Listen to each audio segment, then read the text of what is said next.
Ladies and gentlemen, boys and girls, guess what? It is Thursday, and on this fine Thursday, we are embarking upon my first playthrough, Sean Bloom's first playthrough, and Lee Grainer's probably 1.5 playthrough, because as I understand it, you may have found it a little insufferable. It's the beginner's guide. Ooh, what is it? How is it? And why is it? We're going to review all of that as we play through the game. But before then, it's time for some usual nonsense openings. Lee Grainer. Not just how are you and what has been going on, but also give me, without spoiling, what you found insufferable about this game. Okay, all right. Well, first I want to check in and say, are you able to... how's my connection looking tonight? You know what? It's so far so stable, and I think it's because you're using a priority line. You have a premium access cord. I have a premium access cord. You got the mostly walking hotline. I have obliterated my housemate's connection right now. How am I doing? I'm doing well. Living a good life. I went to a Friendsgiving last, and that was nice. And I brought I think for the first time ever, I brought something to a potluck. And nice. It was incredibly easy to make.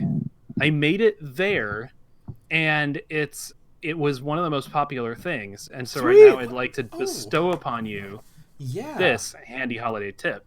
What did you do? You go to Target, you get a round thing of brie cheese, like the Presidente brie. Mm-hmm. Oh and my God! Yes, and then you're done. Well, here's the thing. Then you go to the frozen section, and you get one of those packs of Pillsbury crescent rolls. Not croissants, mind you, crescent rolls. Yes. Yeah. And then you take those, you go to the place where you're gonna cook it. Yeah. You ask them, you trouble them for an egg, and you take your brie. You open your crescent roll thing, which, as you might recall, is in it's one flat it's cut into triangles. Yeah, exactly. So all you do is take that, rip it in half, so you've got 2 squares of it, put one under the brie and one on top, and then you just sort of prettify them so you've got a brie that's encased in Pillsbury crescent roll. Totally. And so there's corners. What we ended up doing, though, wait, hold on. I think there's some steps missing, because when I get the crescent roll dough, I have to do some type of cooking procedure with it that involves applying heat. Do you just lay the uncooked dough? Oh, you haven't done this. That's coming up. That's coming up. So you then take it. I'm sorry, your tone implied that you were like, I laid it on top, laid it on bottom, and it was one of the most popular things, and everyone's really sick now. Well, first of all, I will say I don't think it would make you sick if you just ate the Pillsbury crescent rolls out of the can. I'm sure it's fine. It must have been the volume I think. Go on. Yeah. So then if you're really fancy, you trouble your host for an egg. You take the egg yolk, you try and separate it out, or if you can't, just fuck it and just swoosh it, and you sort of dab the egg on top of the thing, like you kind of brush it on there. You baste it. And then you just take it to an oven, you turn the knob until it says 350, and then you wait for it to beep, and that tells you that it's heated. And then you put the thing in, and you let it cook for 20 minutes. And then you take it out, and what you've got is an amazing pastry filled with melted brie cheese. Yeah. Oh my God, I'm gonna do that this weekend. Britt's out of town. I'm gonna get some crescent roll dough to put down and put the entire round of brie and the other thing on top. I'm not gonna look at the nutrition facts of the brie. And once I've eaten the whole thing, that's future Sean's problem at that point. That's right. Present Sean is just eating a round of brie. Future Sean has to deal with love handles, acid reflux, things like that. That's gonna be amazing. Wow. So the one other thing I'll add is that it has corners, because you're putting a square thing around a round thing. Right. So if you turn, what we on the fly realized that if you mush those up a little and rotate them, they look like little legs. So we called it a cheese turtle. So. Oh, I see. We've already built one of those on this show. So. I know. Yeah, exactly. So if we have a mostly walking potluck, a walk luck, you can bring that. That is fantastic. Now, I like that was such a good story that what we need to do now is we need to break up your quality storytelling a little bit. Transition to Sean. Okay. Sean, what is going on in the week? I understand that you have been unconscious for a substantive portion of it since our last completion of Agent A. Have you ever done that thing? I feel like there's probably people in the world who will relate to this. I woke up on Monday morning after not really sleeping a lot the night before because I had a tremendous headache and stomach ache, and I woke up on Monday morning sort of like, I'm sick. I'm too sick to go to work. Oh no. But I could probably like install Jedi Fallen Order or put on like catch up on The Mandalorian. I haven't watched The Mandalorian. You gotta put the catch up on that Mandalorian. Do some of this media consumption stuff, and then I slept literally the whole day. Whoa! Like I woke up at 6 o'clock and ate a piece of toast and then went back to bed, and I feel like I wasted my sick day. Like, what the fuck? Oh, I didn't watch any episodes of The Mandalorian. Horrible. Yeah, because I mean, I feel like there is this unnecessary positive mental association you get from being sick when you're a kid. Because when you just kind of like cough a little bit, you're like, I can't go to school. I can't. And you just know whatever is going on with homework, it doesn't matter. It's all going to be late, and you're on your own time frame. You get that whole day off. Oh, God, I used to just love being sick. I used to fake being sick. So much so that in kindergarten, when I didn't want to go to school, I would eat a bunch of food and hold it in my mouth. And then when I got there, I would just hold it for like 2 hours. And then when the teacher said anything to me, I would just be like, "Bah," and it would just like spit it out and be like, "Jeez, you're sick. Get out of here." And I'd be like, "All right, amazing, great." Yeah. And then I would stay home, and I'll be like, "Are you feeling okay today?" I'm like, "Nope." And she'd be like, "Very well, you're home today." All right, so, and that's when I played Dark Forces, and blasted through it. That game was great. Yeah, there was that gun that took up like half the screen. You couldn't see anything. Oh yeah, right. Oh, you know the good one. Stuff.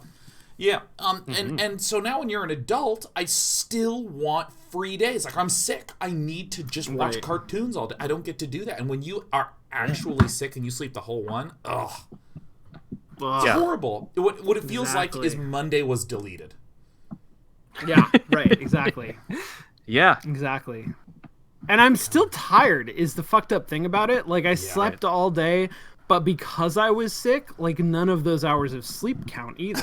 Yeah, they don't. It's just done. It's just gone, You have hot face sleep where you just wake up and you're like, and you just throw the cover off and you wake up and you're like, put it on wet. And everything's just like wet for some reason. You've probably sweated, but you're like not thirsty.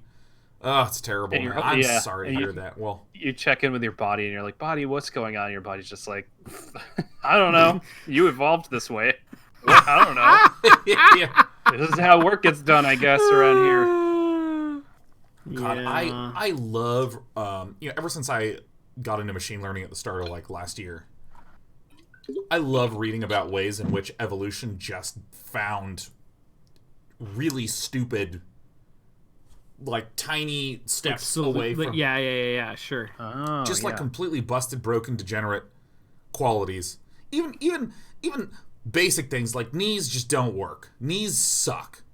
Knees are like, oh my God, knees are like the disposable shirts that you get at Target because you're like, you know what, I need something to paint in, and you just wear it till it just turns into shreds after a week, and you're like, all right, cool, that knees are made out of that material. Oh, it's so terrible. Yeah. And with that, Lee, so I want to give a little intro to this game. So we normally do about a 2-hour show. So I was trying to look for something that we can complete in under 2 hours due to the fact that next week is Thanksgiving. We're gone. The week after that, I'm gone at the Mythic Championship. And then the week after that, we're going to be playing Nancy Drew. So, Woo! The new Nancy Drew. New Nancy Drew. Yeah. So this game came recommended by some people, and my understanding is that it's a very avant-garde, very artistic, walking-based experience. Yeah, I mean, that's certainly the idea. It's walkish. we'll see. I'll leave it up to you to decide if it's insightful and interesting or if it's simply unbearable. I don't think that Sean used either of those adjectives. I don't know. I did. It QED. It follows. Now, so maybe it's a little of each. Maybe it's both. Oh. Yeah. Ooh.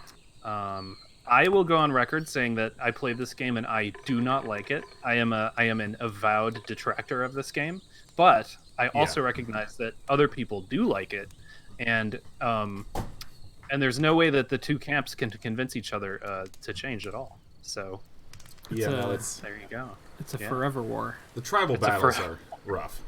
Maybe I'll like it this time. Maybe. I mean, interesting. We do have that sort of endearing effect on all games. Okay, first of all, can everyone make hear? Make sure the audio is I on, think so. Sean. Please. Oh, are you kidding me? Have I not played a video game? Thank you, of course. Hi there. Thank you very much for playing The Beginner's Guide. Oh my god. My name is Davey Reedon. I wrote The Stanley Parable, and while that game tells a pretty absurd story, today I'm going to tell you about a series of events that happened between 2008 and 2011. We're going to look at the games made by a friend of mine named Coda. Now, these games mean a lot to me. I met Coda in early 2009 at a time when I was really struggling with some personal stuff, and his work pointed me in a very powerful direction.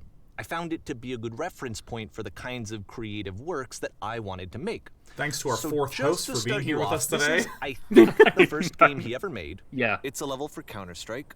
You can walk around here, by the way. And mostly it's just Coda learning the basics of building a 3D environment. But what I like is that even though he starts from the simple aesthetic of a desert town, he then scatters these colorful abstract blobs and impossible floating crates around the level. And of course, it destroys the illusion that this actually is a desert town, and instead this level becomes a kind of calling card from its creator. It's like a reminder that this video game was constructed by a real person. And it kind of makes you wonder, what was going through his head as he was building this? This is what I like about all... The mouse sensitivity is horrible in this game. We absolutely have to reduce this. Let me go ahead and go back. Let me continue. I love Coda's games. I mean, not that they're all fascinating as games, but that they are all going to give us access to their creator. I want us to see past the games themselves. I want to get to know who this human being really is. And that's exactly what we're going to do here. God, I feel... It's 2008. Coda starts making Does he stop talking at any point? He never releases any of them. Oh, I doubt it. He doesn't put them onto the internet. He just I don't remember. them and then immediately abandons them, and they sit on his computer forever. And I think he really understood this image of himself as a recluse. At one point, he jokingly renamed his computer's recycling bin to Important Games Folder. So, you know, this was just how he worked. He tended to crank them out one after the other without even really pausing to try to understand what he had just made, until suddenly one day, he just stopped. In 2011, that was it. He made his last game, and then he hasn't made another one since. And that's why I've taken this opportunity to gather all of his work together, is because I find his games powerful and interesting. And I charge $10 for it. To reach him, to maybe encourage him to start creating again. I'm gonna crank this down just a smidge, just a tiny bit, just so when we talk. Skip this level. It's we'll see. We'll see if it. Okay, we're gonna stop. We'll see if the narration is very important. I just can't remember if it ever stops. Narrated. I think it stops. I would. I actually don't know. I'm trying to read Davey's mind, and it's. Oh my god, hard. I could see it. Fascinating. Like, because this is probably what it feels like to watch my content, honestly. This insufferable guy fucking ever shut up. He loves talking. He seems to love it. People are saying it's all narration. Well, if this also happened to find his work interesting, then I'm sure it'll just send that much stronger of a message of encouragement to Coda. So thanks for joining me on this. If you have a particular interpretation that I haven't mentioned here, or if you just need to get in touch, you can email me at daveyWreden@gmail.com. Okay, that's about it. Oh my god, I thought there was an error. Let's take a look at Coda's first proper game. Holy shit. As each game is loading, I'll show you the date that it was completed. Okay. This first one was made in November 2008. Oh, man. I'm forming thoughts. I'm trying to figure this out. Yeah. Okay. We're going to be hitting escape a lot here. Yeah. So, just up front, it's weird to hear Davy's voice, and it's weird to like think about this game as set between 2008 and 2011, because the three of us between 2008 and 2011 were at USC working towards our MFA degrees. Davey was also here. He was? And in 2011, for about 10 weeks, he was a producer on my thesis project. Really? In the spring semester 2011. No way. Holy shit. Mm-hmm. That is so bonkers. Like, no way. Like immediately before Stanley Parable released, and he blew up. Like, he was huge. He was, this was a relatively, this was a very small project. This was a random MFA thesis project that he was just doing. He came on kind of as emergency producer. Like, I desperately needed an extra organizational organ in pair of my feet. Yes. In my spring, pair of feet in my spring semester, and he was great. He was good. He did not have or seek a particularly creative role on the project. I mean, the project was already, it was in its in the home stretch of its production. Yeah. But he was great as a producer, and I knew him as a producer. And then 6 months later, he releases this game that is very tapped into the indie game scene, for all of the other things that it is. That was bizarre. This is also bizarre just because it's so specifically recalling that period in history. Mm-hmm. Whoa. Yeah, it's trippy. I'm having a kind of a trippy experience. Okay, well, now I want everyone to imagine all of the narration in this game is exactly... What is his name? Davey Warden? Davey Reedon? Yeah, Reedon. Yeah, I don't know. This is exactly how Davey Reedon spoke to Sean Bloom at USC during those 10 weeks. It's exactly this. Warning. Whisper machine active. Shift to structure imminent. It's no audio. This game is called Escape from Whisper, and it's one of the more generic games you'll see from Coda. I'm going down this path. No, I'm not. Going down this path. Ugh.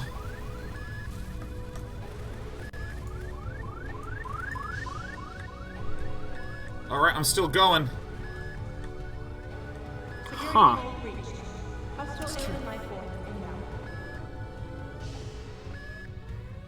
It kinda looks like this game was abandoned mid-development. For instance, you have this gun, which you'd think would indicate that there are supposed to be monsters exactly what or I enemies thought, man. somewhere. But then clearly there are no enemies anywhere. You can't even reload the gun when you run out of bullets. Oh shit. But ultimately we don't really know. Maybe Coda thought that actually it was complete the way that it is. And I think that we should talk about his games for what they are, rather than for what they're not. Enemy force neutralized. Begin shooting animation. I love how you can see the bottom of the universe from this room. Dude, I've had so many of these in little Unity projects where I'm like, ah shit, my skybox ran out. Alright, well. Apparently this space station has a labyrinth on it. Sure, I don't know. There's really no reason for it that I've ever been This able is to not discern, also so supposed to in be the a interest of Counter-Strike time, mod, I'm is just it? gonna skip you on past it. I don't know. Oh. I like it that he just skipped us past the labyrinth. That's pretty fucking good. Okay, this is the part that's interesting. The game has this narrative about the Whisper machine and how it has to be turned off, and then you get to the engine room. Hey, you there, in the engine room. You could save us all. That beam is powering the whisper machine. We could disrupt it by introducing a great enough heat signature. If your body could stop the beam. All right. It's so much to ask, but for all of our lives, would you do it? Could you give yourself? I mean, yeah, like it's like not even an issue. Here I go. Diving in. Boom. Yeah. Pause here for a second. What you just experienced, stepping into the beam and then dying, is probably what Coda had initially intended when he was developing this level. But when he first compiles and plays it, something goes wrong. There's a bug somewhere. And this is what happens instead.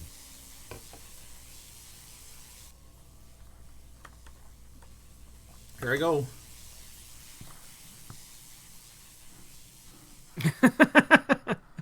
Oh. The beam causes you to start floating. And this is an important moment for him.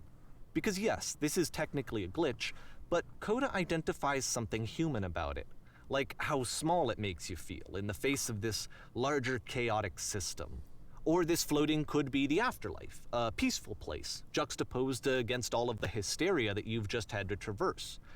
I don't even know. I have no idea what he was thinking, but what's clear is that after making this, something lodges itself in his brain. He wants to do more of these really weird and experimental designs. All right. So he stops work on this and moves on to a stream of tiny little games that go in all sorts of directions. Let's go ahead and take a look at the first game he made after leaving this one behind. Okay. How are you feeling? Let me tell you a little bit about how I'm feeling because you know, yes, I've talked about this before. I generally dislike, especially in the prevalence in social media, the seeming death of sincerity. Like this whole it's whatever. Oh my god, this is so stupid. That's so bad. I cherish so much how sincere this is. And the thing is that it's really easy to make fun of sincerity. It's really easy to... Excuse me. I'm drinking nothing but carbonated water, so we're going to be very burpy. Yeah, I mean, Perfect. making fun of sincerity is actually so easy because if you're always insincere, if you're always cynical and saying lull and keck W or whatever the Pog Champion meme Bible thumpers in the Twitch chat do these days... It's so easy to just deride and poke at things when you don't have an identity. Because an identity, in a lot of ways, comes from sincerity. It comes from you going, God, you know what? I love this thing.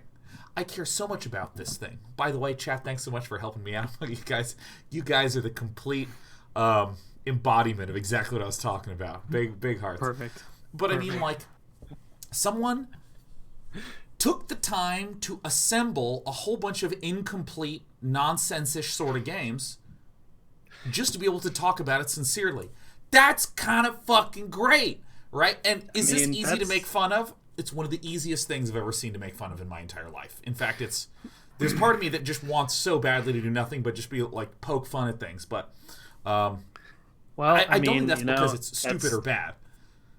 What you described is certainly the conceit of the work. That's certainly what we're told. I mean, I think there's a complicating factor where knowing Davey, and this is not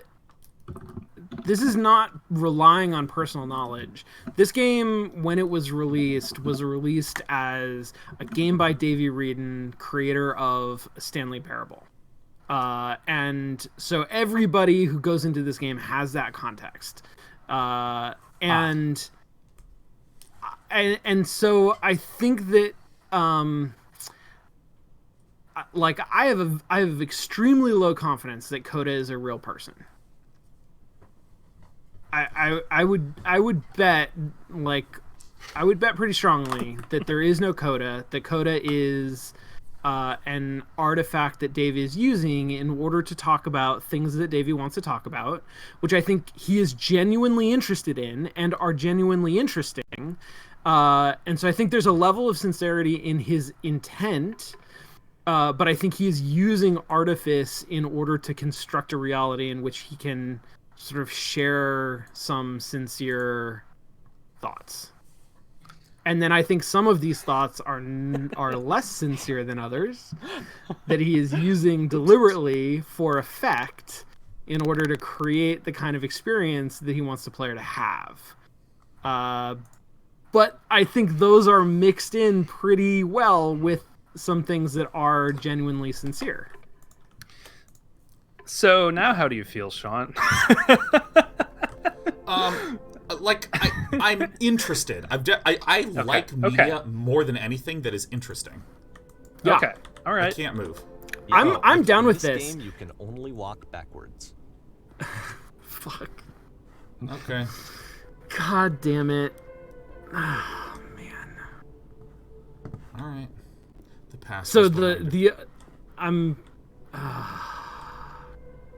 So it's a short and relatively minimalist experiment combining motion and narrative. It is less advanced than the previous game, but actually it seems to be more focused, more complete. Code is trying to give it a unique voice rather than simply basing it on a pre-existing trope. I'm mad. Oh. I'm mad that he figured out a way to create a bunch of, like, dumb, half-baked, clever ideas, which is what we all really want to do. Yeah, and then that's true. package them in a way that, like, they could be something more than a bunch of dumb, half-baked, clever ideas. I mean, isn't that just the entirety of critical studies? Dude. Is that the entirety? It's certainly most of what it. It wants to say, and then it ends. Didn't need anything more than that. Dude, okay, no, I will stress that this is the difference between a thought or an idea or some flit and a product, right? Like, there's this Onion headline. It's one of my, like, most favorite Onion headlines of all time. That's, area man's friends definitely think that he could be a comedian. Which is like, yeah, I mean, we were all at a party together, and we were all riffing off each other. We all had the context. We all had something that we were building upon. And Johnny made a quip based upon that context that we found funny. And Johnny, in some consistent way, is able to constantly make good quips. Every time I see him, oh my God, Johnny should be a comedian. Let me tell you a little bit about standing up in front of an audience of people with a microphone, because you begin with nothing happening. There's no context. You're actually nothing is happening until you talk, and then you talk, and in 12 seconds they either are on board or they think you fucking suck and they hate your guts because you've gave them a bad 12 seconds, all right? How do you actually turn that into a 5-minute act or a 15-minute act or, like, hell, fucking a Netflix special, which is insane to me. Like, Jesus. And has anyone appreciated the fact that in a 1-hour special, none of these stand-up comics are using a note card? None of these stand-up comics are using a fucking teleprompter? How do they even remember what they're going to say for an hour? It's actually really, really difficult. And in the same way, everyone's always like, why don't they just make a battle royale game where everyone's a fish? It would work so much better, right? They have these like little flits of ideas. Okay, I actually like that character you just did. I've been thinking, and I have a lot of thoughts. You know, like this sort of fucking person, yeah, knock on whatever IKEA calls wood. And I feel like this is pointing a little bit to, like you say, interesting little experiments that are not really a game. Because, like, a game, the whole thing requires all this bullshit that no one even recognizes, and that's the craft part of most products. Yes, 100%. Although I will point out that, partially because of who I am and partially because of the context in which we are playing this, like, I spent a lot of that last, Rescue the Whisperer or whatever prototype thinking about the supposed context in which it was made and trying to understand what is the what's the framework that the developer was using in order to construct this? Why is the lighting so good? Why is the audio production on that voice line in the game so fucking good? That is not the quality of assets that like your average game developer hobbyist produces for their abandoned prototype games. And I say that mostly not to knock on the verisimilitude. Verisimilitude, thank you, of the game, but to say that like there's actually quite a bit of care that has gone into the production of this that is that represents sort of effort towards polish far beyond actually just putting together a cool gimmicky game idea. Like there is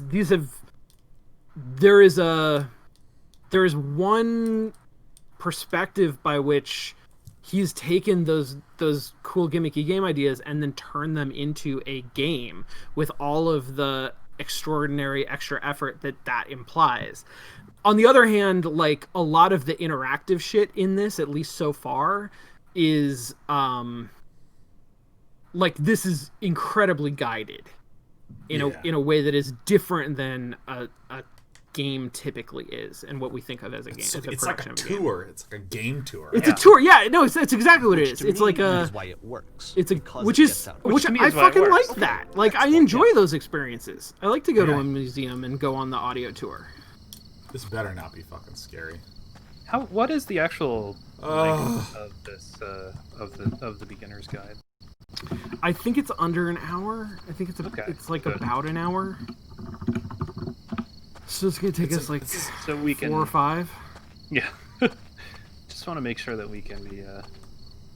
And that's it. Because I would love. Okay, the meaning of this game won't be clear just yet. Please be patient with me for a few more games, and I promise you'll see what makes it interesting. Well, it certainly made me uncomfortable. Oftentimes, Coda would put bizarre titles like this one at the start of his games. I wish I'd known him at the time that he was making these early games. He would really only talk to me about his work as he was making it. Once he stopped work on a game, like, that was it. It was dead to him. And I don't agree with that at all, but what are you gonna do? Alright, well, here's a real problem I have, which is explore it's an hour everything. And a half. Yeah, no, I always. Did you try to go over the edge? I did. Invisible and wall. You weren't able to. Yeah. But like, this is not the Unity skybox.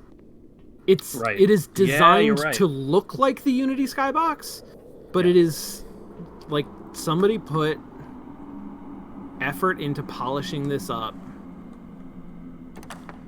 Once you've been slowed to an absolute crawl, the door at the top of the stairs opens. So why, if Coda's not showing these games to anyone, why bother opening the door at all?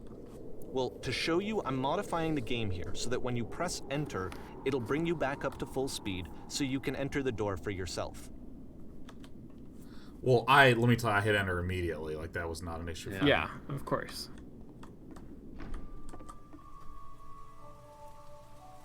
Can you read that? I can't read any of this. A game of only posters and conversation. 3 hours. Oh, yeah. It's a conversation pit. A room that's warm and nice and filled with little ideas for games. Play as a pair of floating eyes emitting footstep noises. A key in one game Coda unlocks would the door. often tell me that he didn't mind if people thought of him as cold or distant. He said that he knew that he was actually a vibrant and compassionate person, but that it takes time to really see that. It can be a very slow climb to get there. It's a metaphor. I don't think I can wrap my head around it. Is he saying that he's the entire stairwell? He doesn't have a roof in his home. What happens if it rains? Okay, Ready Set Fish is pretty good. A good name. Yeah, no, that is good. Alright, I guess I'm going to start controlling. Let's, of course, look every other direction possible. Yep.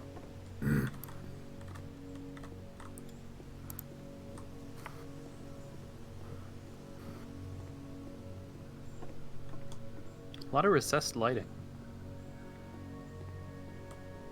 Yeah. I don't know why, but the art on this door reminds me so much of puzzle. Lands of Go Lore. ahead and see if you can solve it. Oh, interesting. Reminds you of what? Lands of Lore. Oh, I don't know that. Flip the switch and run through the door real quick before it closes.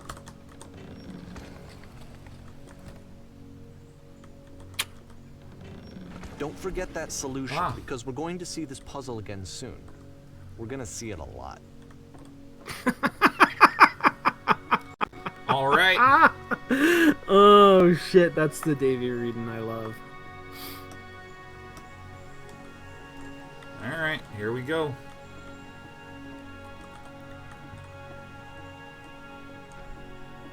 So that seems to be it, right?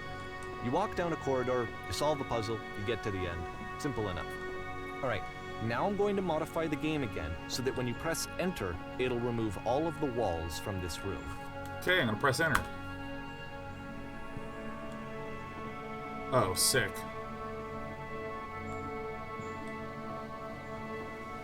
How about that? There was more to it than we had any way of knowing. I actually find it funny that this game comes after the Stairs game, since they essentially convey the opposite idea. So, in the Stairs game, a dull exterior concealed a rich interior. And then, in this level, a dull interior hides this fantastic outer world. Either way, I think that the point is the same, is that most of the time you don't get to know what you're missing, or even that you're missing anything. That's not your role as a player. So if your role here is not to understand, then what is it? What is art? Who am I? Why even? Aha. So, this, combined with the entering game from earlier, tells us that Coda believes his games are connected somehow. It could even be that the Stairs game and the puzzle game are literally connected in between this and the entering game. There's a bigger picture that all of his games are meant to play a role in, some larger meaning that we won't be able to grasp until we've seen all of them. And once we have, we can step back and start to understand what exactly that bigger picture is. It's The Cosmere by Brandon Sanderson. All the books are connected. The Great and Lovely Decent. Wait, 2015. What the fuck was Jonathan Blow doing in 2015? Witness came out in 2016, so... So he was working actively on The Witness. Let's talk about video game Davey development. definitely every video knew game him. runs Like, on... I don't know that they hung out, but kitten. They ran in the same circles. All right, guys, we have a cat on the mouse. This is gonna be a bit of a rough one. It makes it harder. It's a difficulty slider for the game. Oh yeah. Hey Lee, how deep into this game did you get? I got through the whole thing. Oh. But like, how do you mean how deep into it? Like fandom wise? What's called an engine, which determines what the game can and cannot do. So in other words, the engine is a set of tools for game development. Davey Coda Slash. I would like. I desperately want that to be a thing. Despy, God, now I have one cat on my mouse and the other cat on my keyboard. So yeah, they're taking over. Hello, cat. All right, what if I pet you into moving? There we go. To make all of these games, Coda is using an engine called Source. Got it. Like okay. all engines, Thank you. Source has certain things that it does well, and it has certain things that it does poorly. One of the things that it does very well is boxy linear corridors. That's why so many of Coda's games are set in these large, flat, empty rooms, is just because he's working with what the engine does well. Okay. The tools available to the creator shape what kinds of creative work they're going to end up making. Whoa. You might consider paying attention to the architecture in Coda's games, to notice how they seem to stem from an engine that's very good at producing linear, boxy corridors. Can you fall in these places where you're supposed to jump? You sure can. No problem. In fact, you're supposed to. Got it.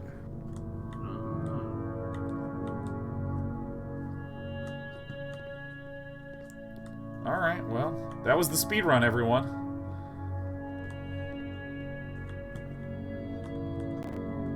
there's and actually like this music. Is the music supposed to be diegetic to the game, or is the music I have no idea. brought to us by Davey Reedon? Is the music staying with us? Is the music bridging games? I haven't been paying attention. I don't know. Now you're cattle.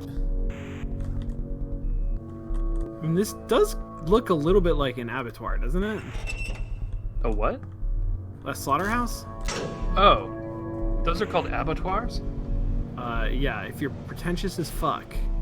Yeah, there's definitely like a slaughterhouse prison aspect to it. All right, invisible boxes. All right, I'm going in. This prison, funny enough, in Coda's original design, the doors stayed shut for a full hour before letting you go. Oh, Coda, you're so I think avant-garde. we're gonna skip that.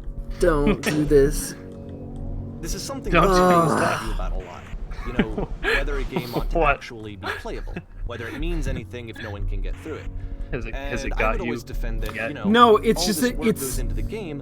Why not make it playable and accessible? It's And actually so we just got fascinating into because arguments over it, and there he's this is also like a voice from 2015 talking about indie games in 2015 and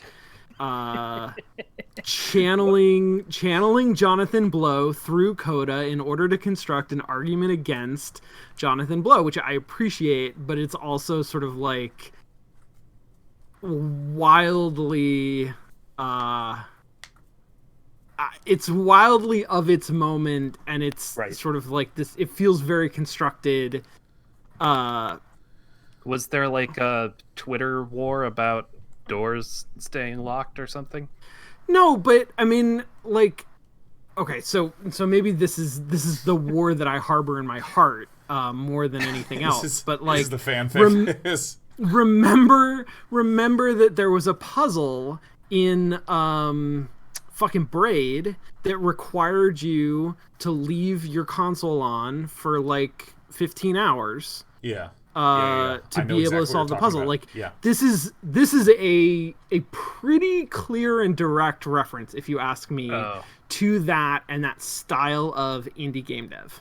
I did not know that about Braid. Yeah, it's a puzzle where there's a cloud, and if you look at it for a long time, you see that it ticks over a little bit, and you have to stand on the cloud, and the cloud moves all the way to the far right of the screen. You can jump over to the other side, and there is a secret there. So, I don't know if you guys know this, but Sean Bloom is correct, and Jonathan Blow made a response game to this called the Intermediates Guide, and we're waiting. Did he really? No, but that does sound right. Oh shit, that does sound like something Jonathan Blow would do. And we're waiting for David to produce the advanced guide right after this. I right? would listen, Sean. I would 100% believe that Jonathan Blow produced a game called the Intermediates Guide and then never showed it to anybody. Yeah. Oh, There's one time that after one of these conversations, he went home, and a day or two later, he sent me a zip file entitled Playable Games that was full of hundreds of individual games, each of which was just an empty box that you walked around in and nothing else. Believe me, I played every single one of those just to find out if there was like a gag hidden somewhere. There wasn't. Oh my god, it's a freaking game off, man. It's a game off. Right, well, I'm going down. Oh, no, you're not. Oh, there's I see. Who gives a shit about glass? I mean, we can definitely tell that Coda is Swedish, right? Why? From what? Wait, just no, the I don't architecture. Understand that. Because it's a Swedish style of architecture? Yeah. Interesting. I think it's Swedish, right? It's definitely. I don't know enough about architecture. Look, there's that fucking 3 holes in a triangle pattern on it right there. Oh, yeah. It's recurring. I think of that as a little panda.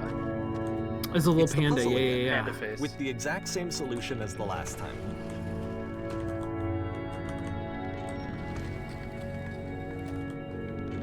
There's still no clear indication of what makes this puzzle so special that Coda is going to return to it over and over. But I promise I'll share with you my interpretation very shortly. Oh, thank you. Thank you. You know what? You know, you might be wondering why, but I'm going to explain it to you in 4, 3, 2, 1. He uses these 3 circles to represent. Oh, fucking okay. I get you, man. I just want to make just a brief comment that, like, I find generalized exploration so compelling. Just walking down a hallway and seeing a door at the end. You there! Did you come up from above? Here, Coda begins using a kind of dialogue system that he fashioned out of the engine's chat capabilities. Use the 1, 2, 3 buttons on your keyboard to respond. There was a world stamped with whiteness. That's the world above. I've been there. Now this is important. Did you have to get through a puzzle with 2 doors and switches? I mean, yeah. I'm very sincere. Yeah, sure. Totally. Yeah. Again, perfect. Now, please tell us how you solved it. Tell us the solution. Tell us how to get to the other side.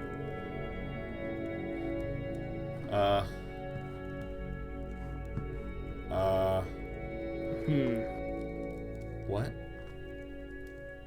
None of these are the option, huh? No. 3? Yeah, trust me, you don't want to go over there.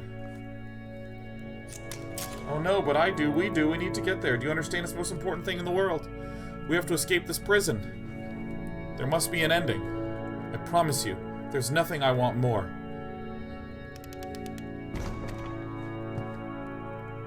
I kind of enjoy the speak-listen heads.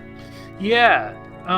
Somebody, I don't remember who, but somebody went as one of those people for Halloween at Game Fest. Fuck, nice. Yeah.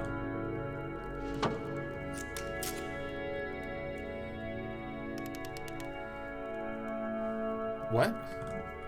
No, I've been right here this entire time. Uh-oh. It's just you go and see the puzzle sometime. It's not meant to be solved, but you can sit in the black space in the middle. What happens if I solve it? Actually, who are you? Yeah, that's a good question. Just go hang out there in that blackness for a bit. You may not like it at first, but it'll grow on you eventually.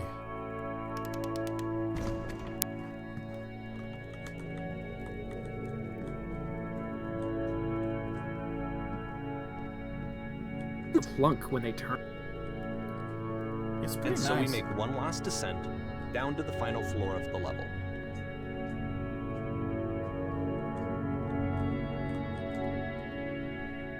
I think I would love this game if it had no narration. I'm a little bit surprised that there isn't a turn off the narration option in the settings It's a menu. lamppost. Okay, I can't tell you quite why, but for Really, some though? reason, 'Cause I Coda think the point of the fixates on this game is- lamppost. It's going to appear at the Davey end of reading. every single one of his games from here on out. I'll tell you what I Yeah. think. I think that No, up to this point, you're absolutely He's right. been making really strange and abstract games with no clear purpose, and maybe you can only float around in that headspace for so long. Maybe. Now he wants Maybe something to hold on to. He wants a reference point.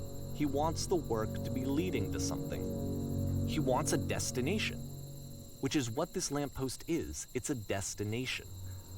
We're going to see it in the work as well. His games are just going to become a lot more cohesive, Fucking amazing. a lot more fully developed, with more of a clear idea behind them. And as we go, that idea will get clearer and clearer and clearer. Clearer. What is it? Atmospheric. Atmospheric. God, what was it?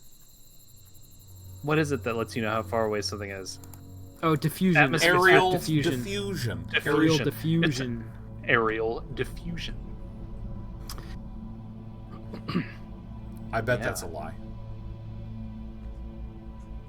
This game is also why when I started playing Getting Over It, and it was just like, "Hi, I'm Bennett Foddy." I was like, "Fuck." Yeah. Like, I'm pretty sure hell is like you just wake up and it's like you're in So your first off, I'm sure room you in can normal deduce place, this, and then but it's just this like, game is not connected "Hi, to the welcome to internet. hell. All of Yeah. Today, Right. I'm gonna tell you about." It's just. Excuse me, Despy. Sorry, sweetheart. It's just yeah.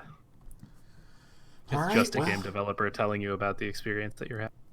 Yeah, no, this is actually part of the reason why, like, at USC, they're like, when you do playtests, don't talk during your playtests. Just don't say anything at all. Right. No, 100%. I feel like there's a relationship between this game and documentary filmmaking that maybe I don't know enough about documentary filmmaking to really pin this down, but like there's a part of this that if you accept the premise, then this game is Davey presenting you with a series of chronological works and ascribing specific meaning based on some sort of presumed context and insight into, like, you know, this is, but it's presented in it's deliberately presented in this way that structures a narrative. There have been a number of instances of, hey, pay attention to this thing, it's going to be important later. Right? Yeah. Like it's creating this sense of, I am telling you a story, and the story all put together makes sense, and I'm telling you what's important. And you should sort of like follow this because it's gonna tell you this is all the important stuff, which is sort of like an interesting way to think about being presented with a story based on some real actual thing, especially in the context where that real actual thing is not a real actual thing. It's been constructed for the purpose of the story. Yeah. Wait a minute. That just really looped back. Lee, I want you to imagine making a documentary. Yeah. Like a message documentary, right? Like an impact documentary. Okay, sure. Yeah. Where you can make up the subject of the documentary. Okay. Right? Like it's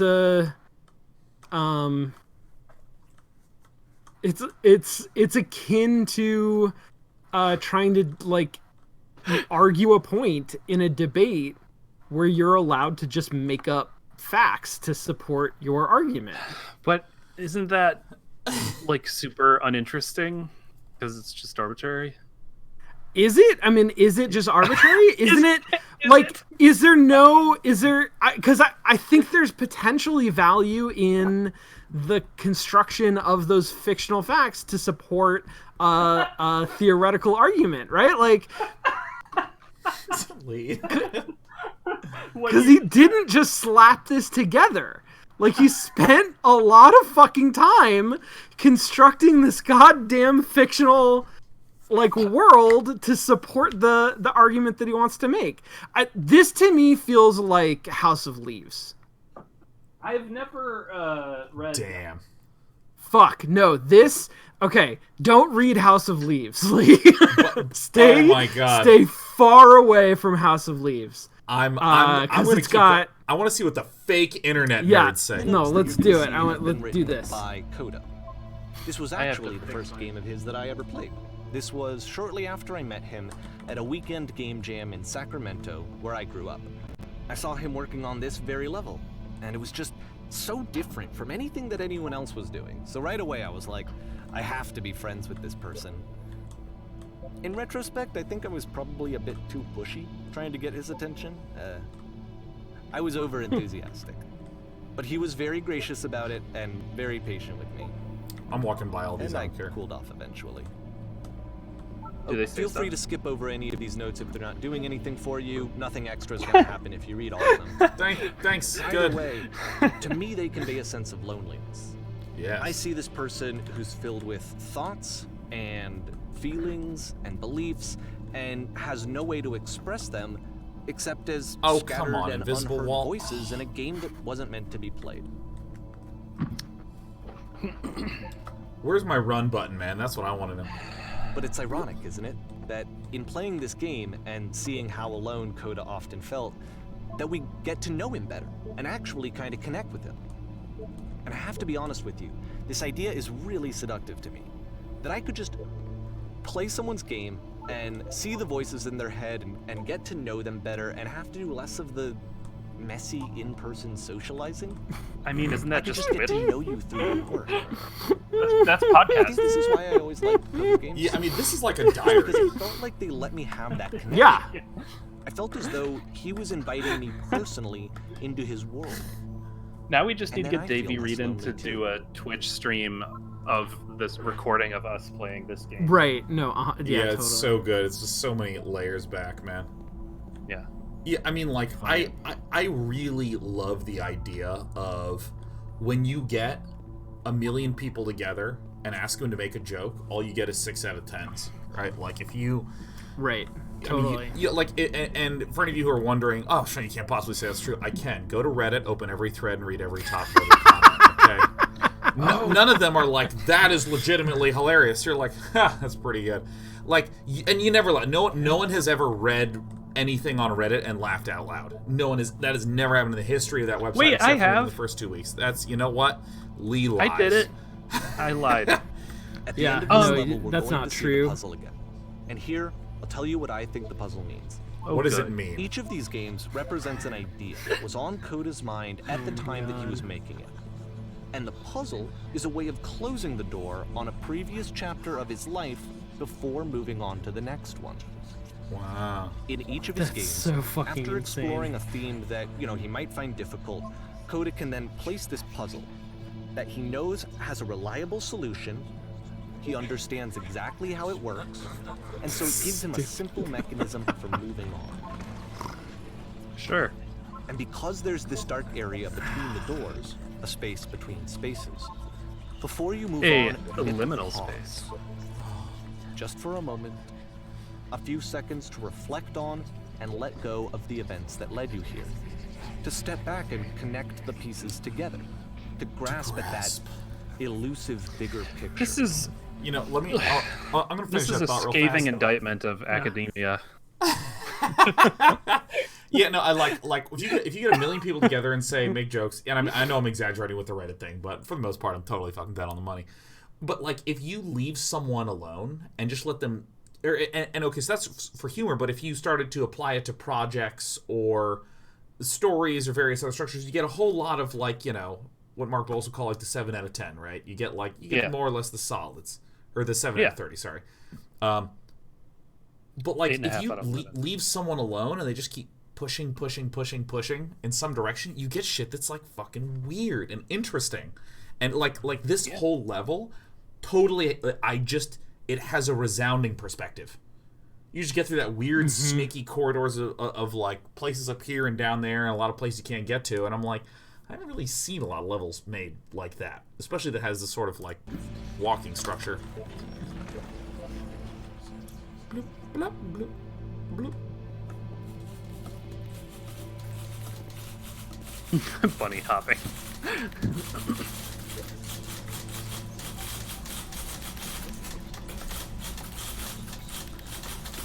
Try to crash the game. Uh-oh. We got to the school at Mensis. Could there please say something? Can be anything. If she just say something, please talk to me.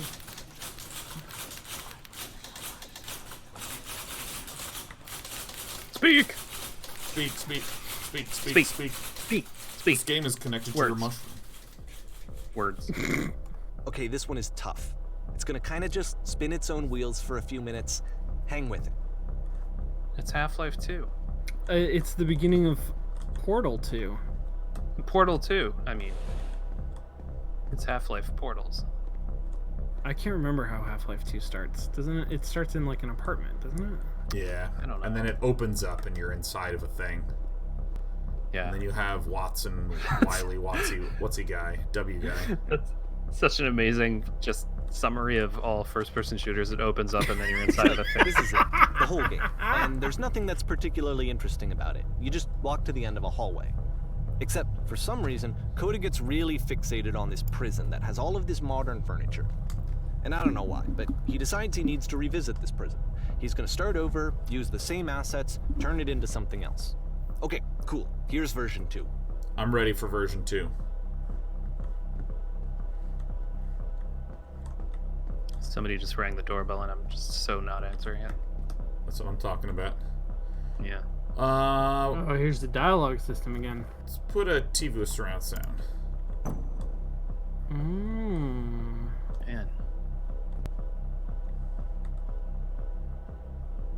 What do you guys want to do? Horse. Picture of a horse. 10 stoves. Oh, it didn't work. Fuck you and your interior design. Whoa. Our agent. Whoa. Yeah, live Tesla coils. Remember, like the first year of Heck yeah. the first year of IMD was just every Wednesday talking about what was it, immersion and agency. Yeah. Yeah. Who are you? I mean, wasn't it mostly just that one time? Was it every week? I think it was pretty much every week. Yeah, I believe that. Immersion. Oh, well, there's a bit more to this one, but still, it's not really communicating anything. It's kind of just weird for weirdness' sake.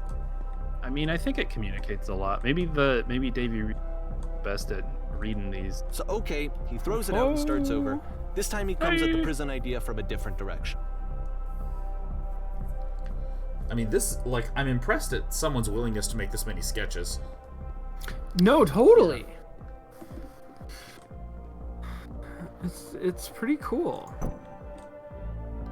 Go to the photo frame and turn it slightly. I turn the floor lamp in this room off and turn it back on the again. Wrong way. Left side sofa, move it over a little. Shelves? Finally touch what? Oh, shelves. Touch the shelves. This is it. It's a real prison. The escape will now open. Return to the start and be taken back to your prison. I'm a very obedient guy. Wait, what? Yeah. Return.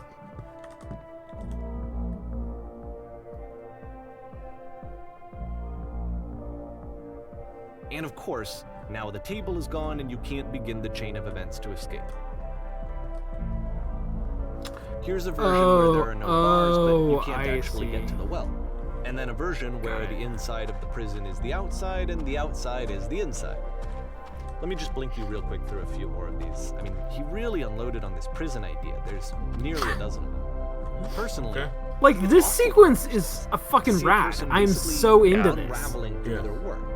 And for what? Like, at what point do you just go, maybe there are game ideas other than this prison that I could be working on? But Coda doesn't have that voice telling you to stop. That particular mechanism of defense against yourself. Without it, you just spiral. And so he keeps going and going and going and going and going, and then he hits. This is the and he likes it. The exact same as the thing that we fell down.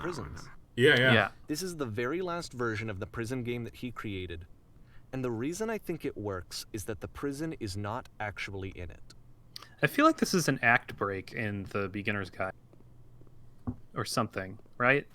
Doesn't that feel like we just passed an act?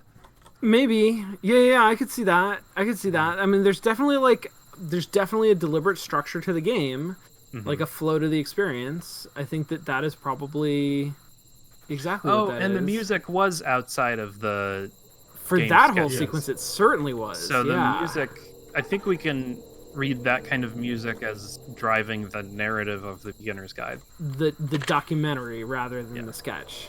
Yep. And I think that's really going to help us tell where we are in the narrative structure. No, totally. Hello, who is this? Hey, it's me. I'm you from after you escaped the prison. Fuck, I love that conceit. You're me? So you were trapped in this prison too. It's a conversation. And so this is what Coda wants, is to be able to talk to someone, to share what's on his mind. Yeah, I think he's just really bad at reading art. Like, so far, the only interesting game he's showed has been like, this is not a very interesting All game. of these games so far are Coda talking to himself. Okay. Yep, I was in the furniture maze. That's where I am right now. Oh, I'm so glad to know that I get out eventually. What's it like to escape?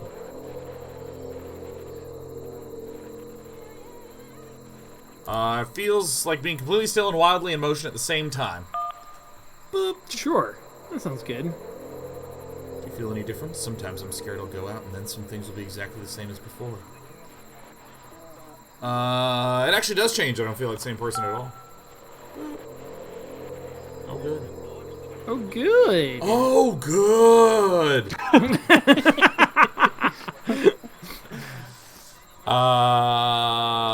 Remember to enjoy being who you are right now won't last. Wait, if you're me, did you get a call from another version of you when you were trapped? No, I think I'm the first person to call back. You tell me how to get out? Maybe I can come find you. What do I have to do? Be sincere. Okay. Be sincere. I sincerely want to get out.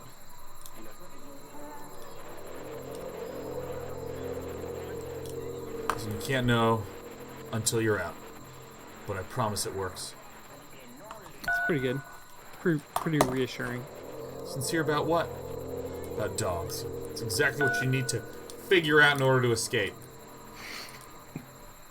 Well, fuck. I can see why he considers this a fitting conclusion to the prison games. I can't. After all of the obsession and frustration, just to be told by someone you can trust that things are going to be okay. Wouldn't that be nice? So what would it look like if Coda wanted to make a game about talking to someone other than himself? This is a multiplayer game in which a shrinking circle will determine who the last man standing is. To me, this environment is meant to represent Yeah, but Coda's you're all pleasure, fish. with the 2 doors on either side and a dark transitional space between.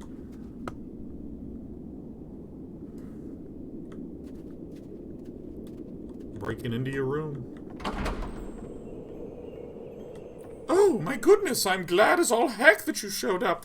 Thought I might be having to clean this entire house all by myself, and right miserable that would have been. Everyone knows lonesome hands make lousy homes. You'll notice that the quality of the art is a step up from previous games, including this new and improved chat system, which he started using from this point on. From here on out, he begins putting much more effort into the visual polish of his work, and this particular game took 2 months to create as a result. Are we cleaning this whole place? Let's do it. That's the little story, little one. Oh, don't you worry now. We'll be through this mess in no time. I promise you'll wish there was more. Why don't I finish up here? In the meantime, could you please clear the table? Clear the table. Boom. There you go. Fuck Much yeah. nicer. This table I want to see. Now, would you please run to the bedroom and make the bed? God, I love how easy it is to do chores. Yeah. Made! Made. Yeah, I mean, this is how lazy you can become in this. Straighten out the rug. Straighten out the rug. Straighten out the rug. While you're in there, I didn't realize he was talking from the other room. Chore fail.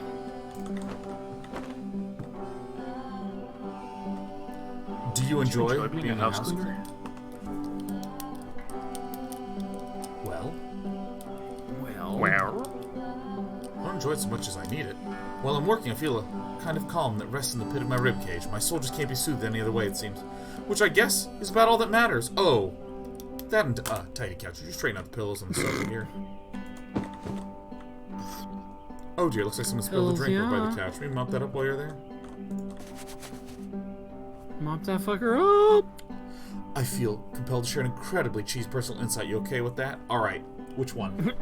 Make it especially cheesy. Oh yeah. Dot dot dot.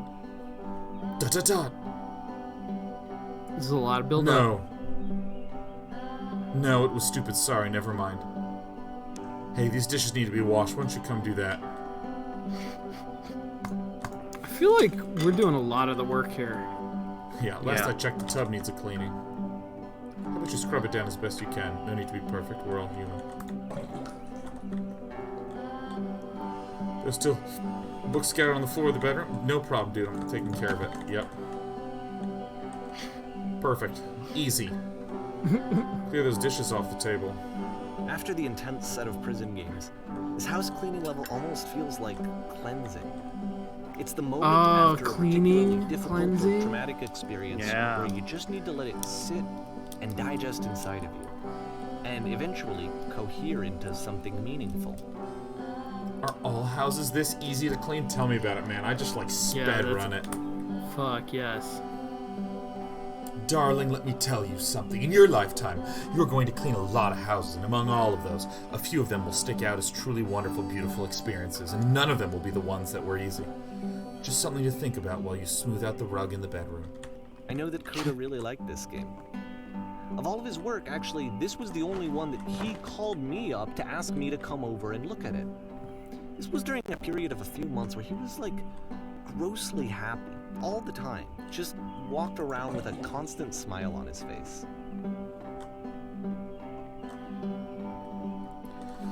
Oh, earlier when I said a really cheesy thought, I was going to say it occurs to me that one's house is a lot like one's soul. You take care of it, and it takes care of you. Heh. Don't know why I felt so weird about saying that. I get it. That's a weird thing to say. Yeah, you're kind of fucked up, dude. I don't know. But there's a bit of truth in it, no? Yeah, I'm going to do this in Seer 3. There you go. Anyway. So. Housekeeping? Let's keep doing this. You got it, man. You want me to clean the books? No problem. Can I do it through here? Damn. Nice try. I'm glad he made this. I'm glad he found some peace. Question. Do you enjoy this? Of course, it can't last. The music stops, your companion is gone, it's time to leave. The door at the top of the hill is now open as well. Again, you can't stay in the dark space for too long. You just can't. You have to keep moving. It's how you stay alive.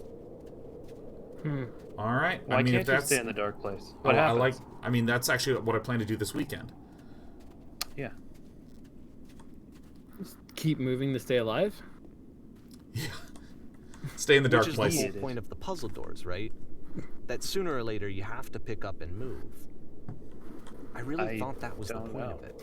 I don't know that it's clear that that's the point of it. Some of the things gets a bit goofy. Some of the things that Davey says, I think, are really interesting and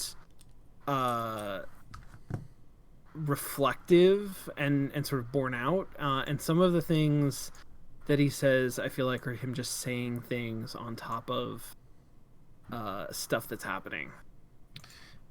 Yeah. I don't know what it is. I think it's the sort of explicit signals, maybe. I'm not a huge fan of the conceit of the lamppost and the door.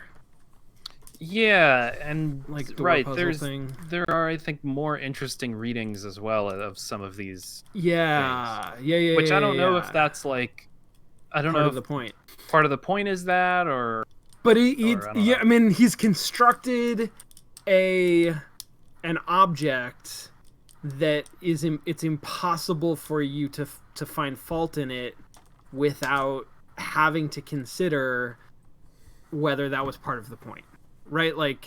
He's put so many layers on top of this, layers of deliberate analysis and obfuscation and sort of absence that anything you could say, it's hard to say what the intent behind it was. It's that whole layering that makes it feel super precious and twee in a way that feels sticky. I think I have more of a affinity for some of this stuff than you do, Lee. And for me, any analysis, every word of analysis of art must be should be it should cost 10 cents. You should have to pay for the privilege of talking about video games, you should have to pay dearly. You'll sprint 10 cents an artwork. 10 cents a minute. Oh shit, that's so funny. I have a very functional question. It's 8:22, and we're generally going to wrap in about 45-ish minutes. Sure. We on pace, chat? We on pace, people who've played through it? I hope so. How long do you beat the beginner's guide? Why do you come here? It's an hour and a half, it says, and we started 15 minutes after the hour. Why did you come here today? Was it to improve your life? Was it to get a better job? Yeah. Was it to make your relationships more meaningful? Nah. You came here to be perfect! I also don't know if there's a way to... I don't know if there's a way to offer the fact that I could go later tonight without obligating each of you to also go later tonight. We're gonna cross that bridge when we get there. This workshop is to teach you to be perfect. I want your friends to be blah, blah, blah. While this person's a better human being than I am right now. Oh, selfish, ungrateful. I intend to make you into that person. Damn. I didn't read anything that was said. Perfection is within your grasp. Great.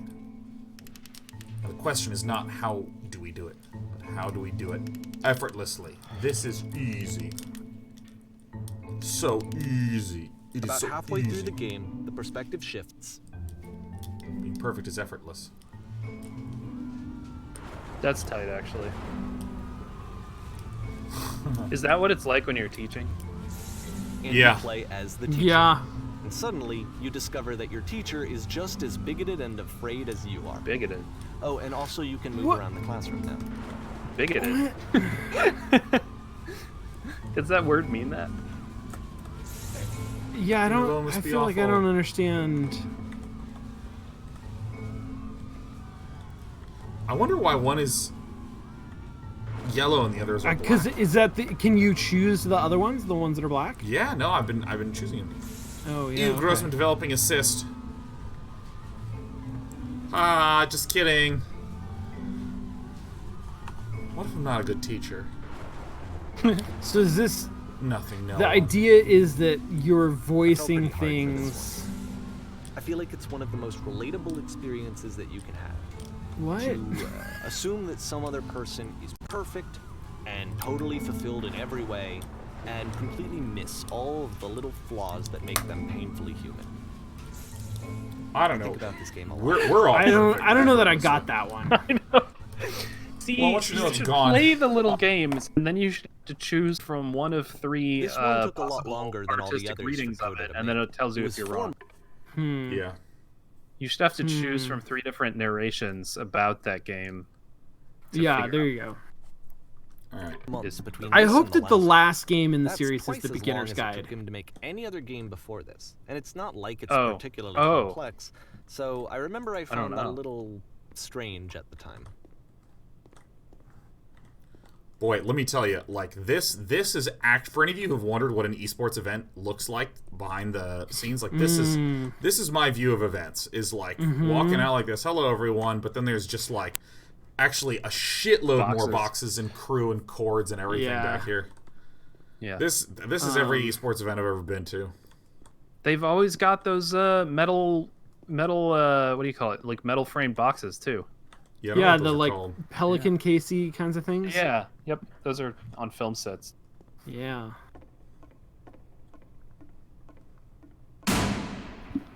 It's time to meet the Muppets. Oh, cool. In this scene, you'll be playing as me. We are at a gathering of professionals. First, you'll be able to start out learning against this wall, or leaning against this wall. You can be learning while you do it. Good, stay right there. The woman across the room in this chair. She's a professional photographer of animals. It's your dream to photograph animals professionally. This is your one chance to learn something from her, to gain something to succeed. Go on, say something to her. Hello. Hello, that's it? That's not a conversation. You need to actually converse with her to be a human being. Oh no, that's not her talking. That's the wait, director. do it again. Do it again. Here are all of my hopes and dreams. I You like got it, Sean Bloom. Let's go. No, that's not what I said to her at all. You're completely missing the tone of the conversation. I was averse, but I knew what I wanted. I was confident, or excuse me, reserved. For some reason, it was just that one moment, but I was confident. Maybe it's that you need a better feel of the setting. There were a lot of people around us. I'll give you some props to work with. These cones that bounce when you touch them will represent the people nearby. Sweet. All right, that's fucking sweet. All right, I got one laugh out of this. Yes. Oh, they bounce you. Oh, okay. So it's something about people being scary. I was hoping they would bounce. I wanted the cones to bounce. No, I just feel like you're a pinball. Yeah, I mean, I think it's all about how parties are terrible, kind of. Yeah. What are some sacrifices you've had to make? What are some sacrifices? Messing it all up again. You'll freak her out if the conversation gets that personal that quickly. Do you not realize how important this was for me? I'll never get another opportunity like this again. Everything was riding on this. A lot of this also comes back to what I think is the, it's kind of a one-trick pony thing of Stanley Parable saying, like having a narrator that said, and then the player went to the left, and then if you go to the right, it's like, no, agency. And it's like, I feel like that same point keeps getting although on. Like folks who watched me play the Stanley Parable will remember that my experience of the Stanley Parable was doing a thing and then saying, wouldn't it be interesting if this other thing happened, and then that other thing would happen next in Coda's interesting. Like I had a very, I think Davey and I are pretty in sync, frankly. I would not be surprised if he likes Charlie Kaufman movies and House of Leaves and just a turducken of media. But like the kinds of things that I enjoy and that like the kinds of things that he makes are kind of on my wavelength. I think that there's probably an audience that is on that wavelength who appreciates this kind of work on one level or another, without necessarily regarding it as perfect or brilliant. And then there's probably a lot of people who are not. This is just like, this is not the way that you think, and it's not the way that you want to think, and so it's, it's not fun. But the problem is, I feel like I get it. I feel like I absolutely get it, but like I'm not. Not into it. That's not what I'm saying. I'm not saying that like if you're not on his wavelength, then you don't get it.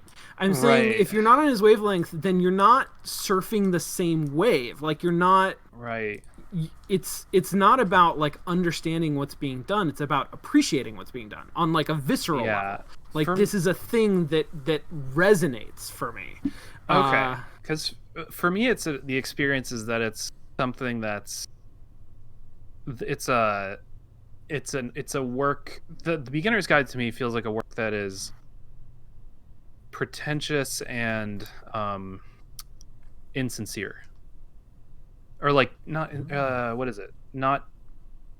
No, I hear you, and I think that that question of sincerity is really important and really difficult to get at, because I think sincerity is the wrong word. Actually, I think maybe it is. It's not. Sorry, what's the other word that's like integrated, integrity? I don't feel like it has integrity to it. That it doesn't stand for anything. It's as if Davey Reedon was making that was deeply meaningful, but then somehow zigged instead of zagging at the last minute, or pulled some sort of defensive maneuver, and this work is couched in that defensive-ness. So that it's not. I want to take a stab. I want to take a stab at what you're trying to say, because this might be a little bit of what throw the microphone over, man. Just throw it on the ground. Sincere's the wrong word. He spikes it right, and everyone's like, oh. I feel like there is this. One of the things that resonates with me about this is that it's exploring someone who is a type of artist that you would not normally experience, because these types of things can't really be productized, right? Just like a little quip thing here, quip thing there, and it's almost like a nod / appreciation / investigation of that experience.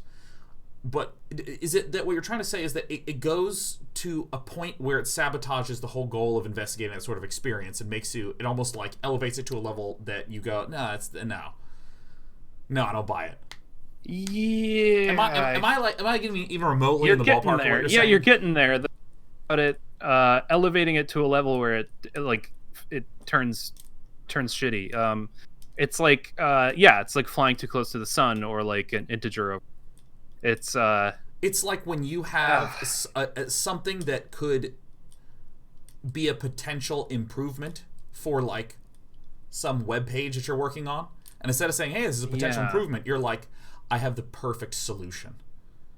And when you sort of pitch everything up here when really it's down here, you actually feel like I no longer believe that it's even a good idea. Right. What I wish. Okay.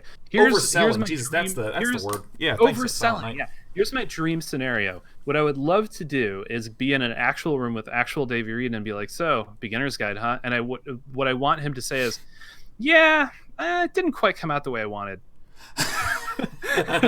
That would be 100% redemption. Because I don't know. There's just, you know what I mean? I want to see what's going to go happen experience? in this. Yeah. Okay. I hope we get to continue to interrogate this. Having to chase success. I also just hate this game always inspires conversation. To hide himself away. You can't avoid it. Scenarios you can't avoid what? You can't avoid the conversations when this game is played. Harder to access. Yeah. And I resent that as well. Because he keeps retreating. He just keeps backing away from possible connections to anyone other than himself. And to be honest, I didn't consider it very healthy when I first played this game. You know, it looked to me like he was trying to justify the idea of just disconnecting yourself from the world. And that wasn't what I wanted for him or for his game. Because I feel like a lot of his games are inviting me to connect with this person, to bring him closer. But what can you do? After this, Coda went off and took another 5 months to make a new game. June 2010. Mobius trip. To play this game properly, you must keep your eyes closed. Click to begin the game. Okay, are we doing it? We should do it, I guess. I'm closing my eyes. Okay. Or maybe just Sean should close his eyes. What do you think? Wait. What's going on? I mean, how do you play it if you have your eyes closed? I don't know. I guess it's impossible, huh? Holy shit, it's the door. Look, open your eyes. Oh shit. it's we're gonna crash into the door puzzle. Yeah. How nice. See, that's good. That's a good game. This is a good game. You gotta find the lever. Where's the lever? It's the SS Whisper. You should probably open your eyes if you haven't already. It's pretty much impossible to solve otherwise. And there is a solution, by the way. I like Space Door for sure. Fuck. I thought you were on the right track. Oh, there's 3 dots. Where are the 3 dots? Duh. It's the SS Whisper. Oh, I do have I do have a question that maybe I'll pitch in a little bit. Yeah. I'm looking for the perfect word for something. And it's incredibly important and useful every day. What is that? Okay.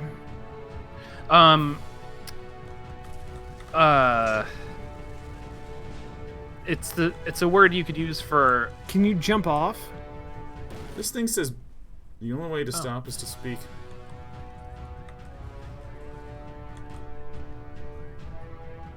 Can't see anything. So, I'm looking for a word that means all of the following. There's, like when you think about art that's meaningful and resonant and has integrity, or when you think of music that's really juicy, or food that's really juicy, or or when you are practicing mindfulness and moving and being very intentionally.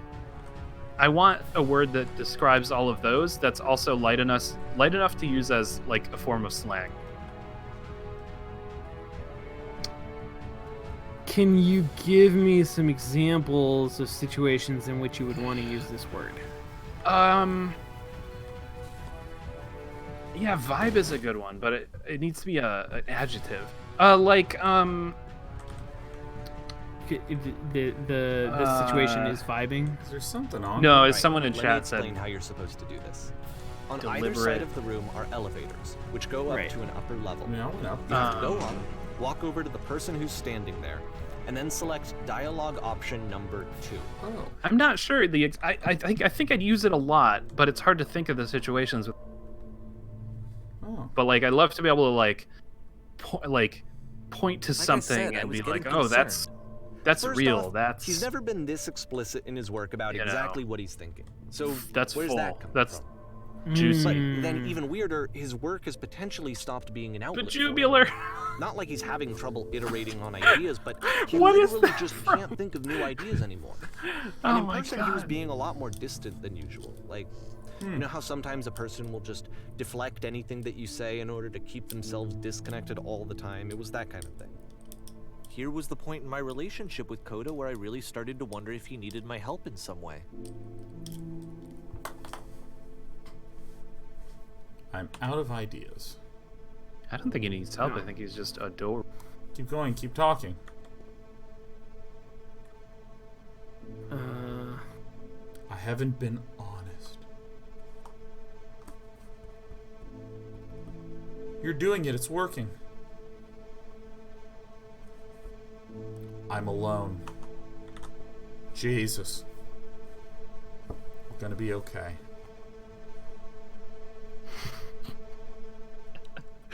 Oh no. The beginner's guide His is games are going to get more desperate from here on out. the beginner's After guide this game, it's almost 6 discourse has months spilled over into before he chat. finishes something It new. just can't be stopped. Discourse overwhelms.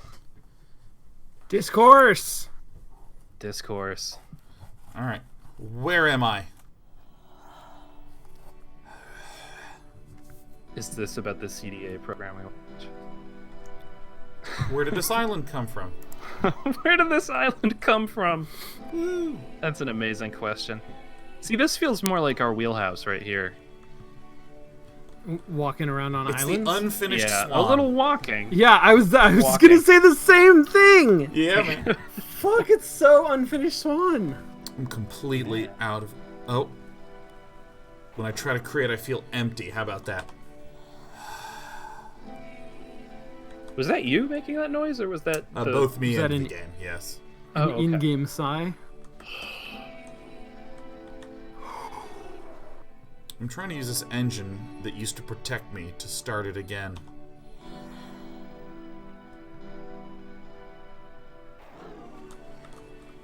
Oh, that's not good. Oh, there you go. Distorted stuff here. Yeah, Wait, you're distortion. looking for... I think it isn't that far. You have to take me to it. Here we go. If the last game featured Coda talking explicitly about his creative frustrations, this one turns it up to 11. Now, put yourself in my shoes playing this. Here's a friend whose work is exhibiting signs of struggle, frustration, anxiety, depression, even. And yet, still, he keeps making games. He keeps throwing himself into the grinder even when he clearly doesn't have the energy for it anymore. Habit, baby. Why? What is it for? Alright, I can do that, but there's a problem. It's guarded by a difficult puzzle. If you can help me solve the puzzle, we'll find the machine. Fuck, Deal? yes, I think I know the solution to this puzzle. Deal.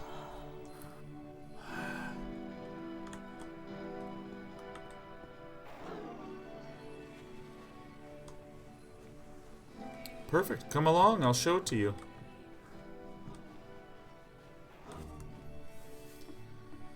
Because from my perspective at the time, and just what I knew of him, this was a result of how isolated he was. He was in his own little bubble, just sitting at his computer all day, not really showing these games to anyone, not releasing them onto the internet. And so he didn't have anyone outside of himself to connect with. He had no outlet to ground himself on. Oh, shit, Despy. Alright, we have a cat in the corner. Alright. I've solved this puzzle before. Oh, wonderful. Can you tell me how to do it? First, you have to... First, you have to open the door. Okay, now what? Now you have to close the first door. Let me make a little more room for you, cat. Alright, what next? I like this. I like that, like, this puzzle that we've played through a few times now. It's the exact same puzzle, but it's one layer abstracted. Out of loneliness. Yeah, that is cool. It doesn't work that way. You can't be the one writing both the questions and the answers. Then there's no movement. Then there's no circulation. If all of your anxieties are being channeled into your work, then if the work ever fails, you have no backup and you're just going to crash. Yeah. Yes.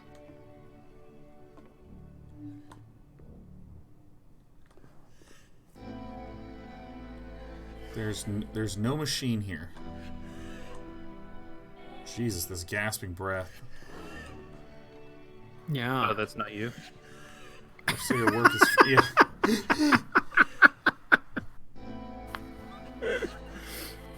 Oh my god. You have to say the game development is simple and joyous and that you love it 100% of the time.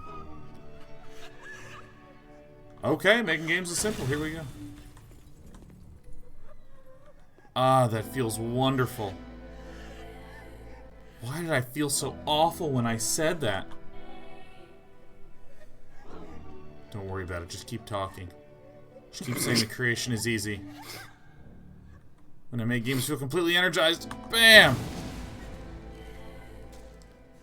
This is wonderful. Seeing this game at the time that he made it, it looked really unhealthy to me. I was watching him do this to himself, and I hated it. I hated seeing him so trapped.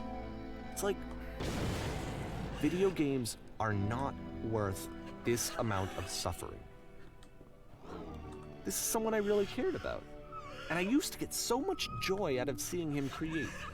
For him to suddenly become angry and frustrated like this, it was the worst thing for me. Pain breezes effortlessly off me. I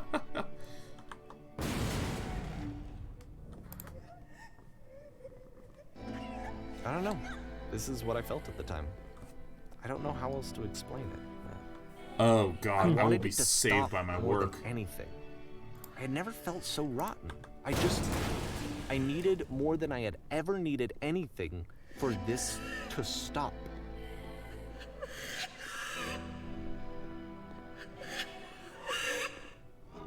Holy shit. But it didn't stop.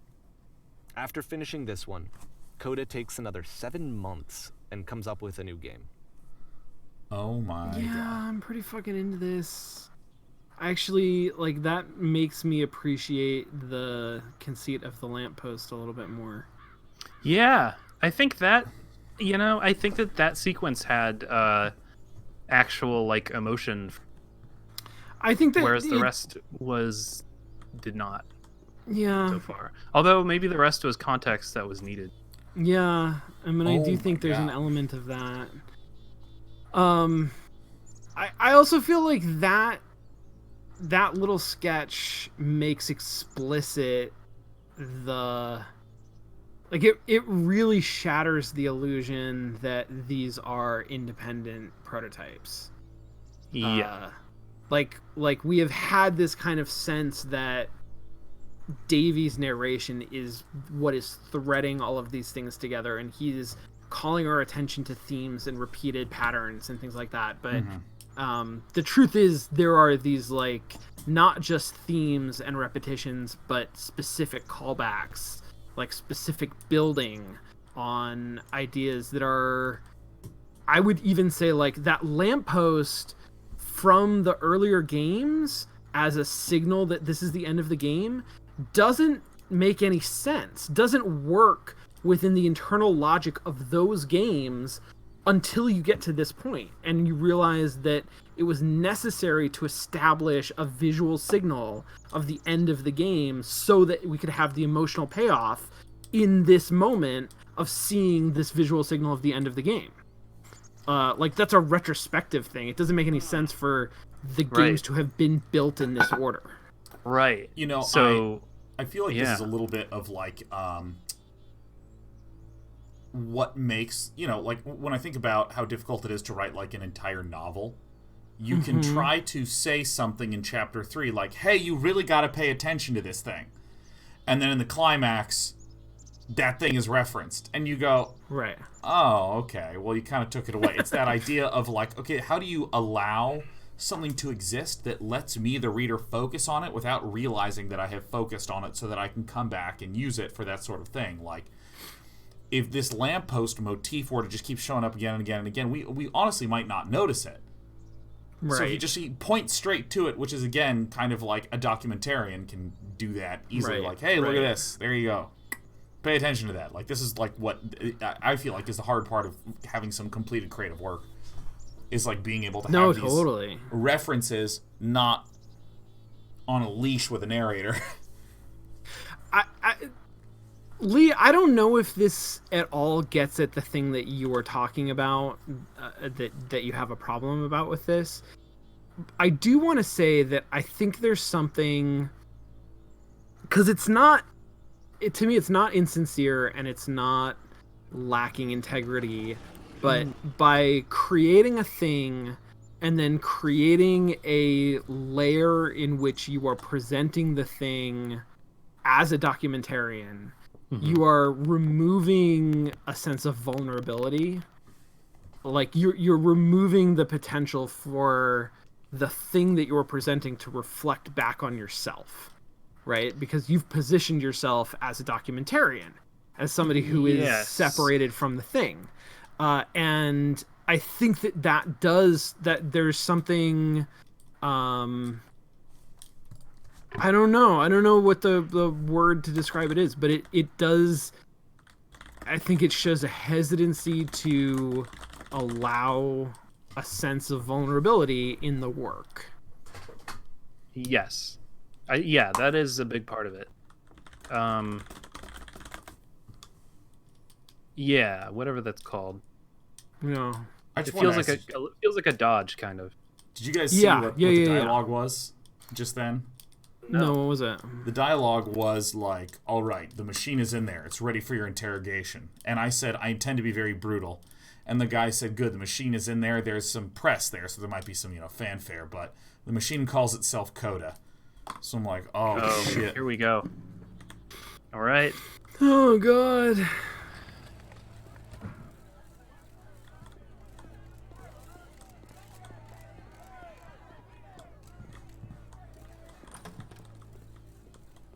There's Coda. And of course, he is an engine. Your work was keeping us healthy. Wow.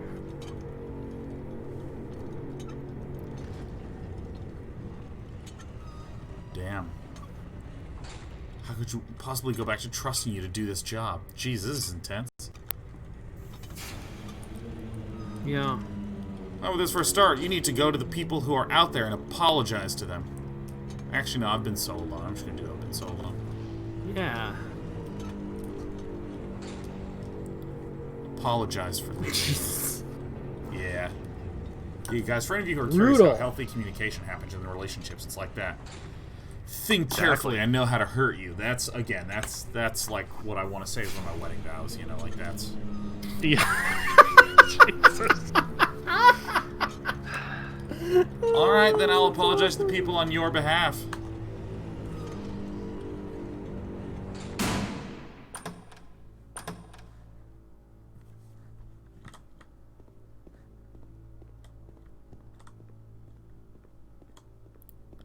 Hello, everyone. Look at all those people. My followers! Oh, God. falls on me to deliver bad news. The machine refuses to admit that it deliberately hurt us. We will find a way to live without it. We do not need its games. I mean, to be fair, these are the actual people on the internet. Yeah. Let us show it that we are not failures. Follow me, we will destroy the machine.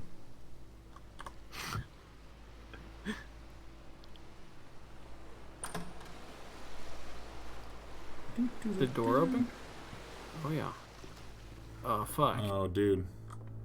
Look at this fucking asset flip, man. Jesus. This takes on a whole different meaning than it did back then. Oh, my God. Yeah. Damn. Yeah, this That is scene, fucking cool. this scene does not read the same as it did when I first... No? No. Nope. Why do you think that is? We weren't having as many mass shootings. So now the work is becoming self-destructive. And I'll tell you, at the time that I first played this game, shortly after he made it, here's what I'm thinking to myself. I'm thinking that Code is stuck in his own head, and that it's having a very negative effect on him, and that all he needs to do is just start showing his work to people, to get some actual feedback on his games. It might get him out of isolation. And so, as I'm thinking this, I realize that I could be the one to initiate it. Because it would never occur to Code to start actively soliciting feedback, so what if I did it for him? If he could see the difference it would make to have more actual conversations with other human beings, would that bring him out of his mental spiral? Would it give him confidence in himself? Would it bring meaning back into his work? I mean, this is interesting given that Davy's framing for this entire exercise was he was intrigued at the idea of being able to get to know a person like Coda without having to have a human conversation with him. Yeah. Yeah. So I started showing Coda's work to people. I took this one behind his back, and the islands which you just played, the theater, the notes, the house cleaning game, and some of the prison escape games. I brought them to people that I knew and trusted. I asked their opinions. And the great part is that they really loved his games. You know, the point of it all was just to give him some external reference point, but they genuinely loved his work. There was nothing for him to be afraid of.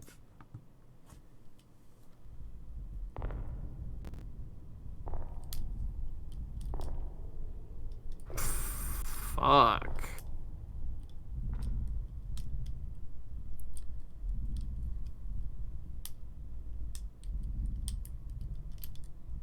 Put down your weapon.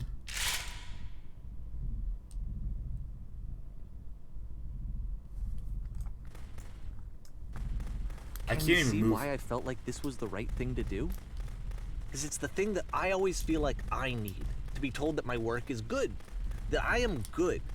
When someone really connects with a thing that I've made, when they see themselves purely in my work, there's nothing that feels better. And I got to give that very same feeling to my friend. I did something... I really felt like I'd done something good, like I was a good person. I felt like there was a friend who was in trouble and was unhappy and maybe didn't like themselves, and I could fix it. If I could give him this gift, maybe I could fix the problem. Well, when they told me how much they enjoyed his games, it was the best feeling. It was the absolute best feeling. It made me feel so happy. So beautifully, beautifully happy. Are you still holding in the trigger, Sean? Oh yeah, I've been holding the entire time. I want to kill this engine now. I'm a goals-driven person. So anyway, Coda finishes this game, and then really he just kind of takes off for a while. So this is June of 2011. Look at Panda that parties. I didn't hear anything from him for I'm a good several person. weeks, I guess. And so out of nowhere, one day I get an email, and it's got a private link to a new game of Coda's. This one is called The Tower, and to my knowledge, it's the last game that Coda ever made. So let's take a look. Well, I mean, our narrator had a very, scummy twist at the end there, which is no, so I, just decided to like do something that is considered a potential violation of someone's boundaries, and it made me really happy. And if it makes me really happy, it should have made the other person really happy, right? Well, and I also love that he's sort of telling that story in the context of now I've packaged and presented all of his games, right? And spread them as widely as I possibly could. Yeah. No, that's really good. It's really fucked up. Just feels distant. It feels like it's trying to distance itself from the world. It's a very cold game.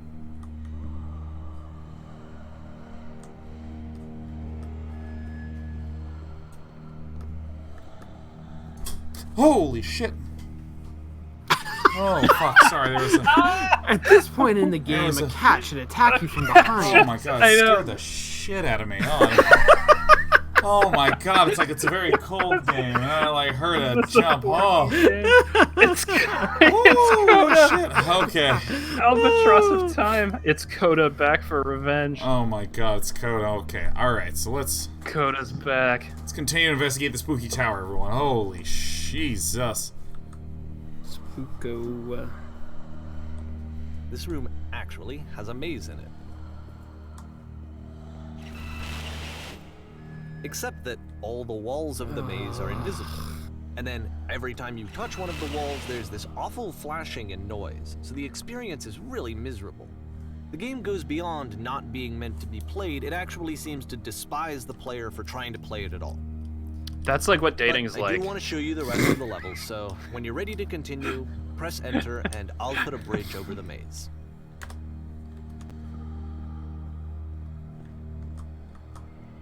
Wait, what bridge is this? What is that texture?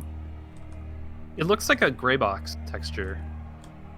Like purposely looks like Wall a 128. Okay, yeah, totally. But it's also fair, like it's not like this is the first game that's needed some carefully modification to be playable. Like the house cleaning game. You know, that one used to actually loop the cleaning chores and you just cleaned a house forever. I had to cut it off so that you could exit the house and the game would actually end. I think I'm starting to understand. That game had an idea that it was actually trying to communicate. What's the deeper idea behind the invisible maze?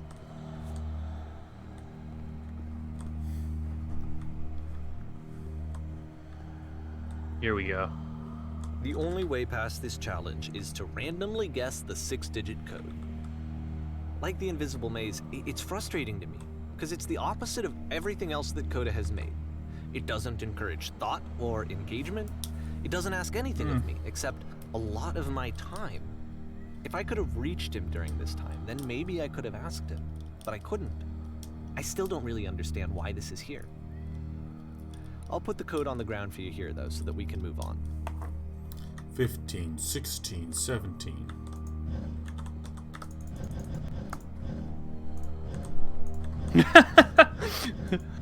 Museikai says he's not a very good person. Yeah, no, our narrator just straight up became evil. Yeah. Or at least kind of a dick. I mean, reveals himself to have always been evil. Yeah, yeah, man. Right? Like, that's the... Yeah. The Roger Ackroyd shit. The switch to open this door is actually on the other side of the door, meaning that it's literally impossible to solve from this side. Right, I'm getting that title right. It's even an if you Agatha somehow Christie. brute-forced your way through the first 2 challenges, and you got to this point, there's actually just no way to progress. And it's scary for me, the idea of Coda cutting himself off entirely, just saying, you know, that's it, that's the end of the conversation, not giving me any way to fix the problem. Yeah, Davey Reedon's the failure, I guess. Narrator Davey is the needy one here. Yeah, no, I can open this door. We all know people like this. Let me do that. Yeah. I guess I do know. I guess I do know one. For not understanding this game. Although I think I only met people like that much later in life. It's not like everything needs to have a solution. Jesus Christ, I like this a lot. I feel like I failed, and I don't understand why. Okay, that's a pretty good quote. Yeah, and that's a pretty good fucking image too. For the very first time. Yeah. And as I'm playing, I'm thinking to myself, right? I don't know this person. I have no idea who this person is. It wasn't the guy I knew. It wasn't my friend. This is actually so much more clever than I gave it from credit looking for. at all of his work up to this point, and then suddenly none of them. Yeah.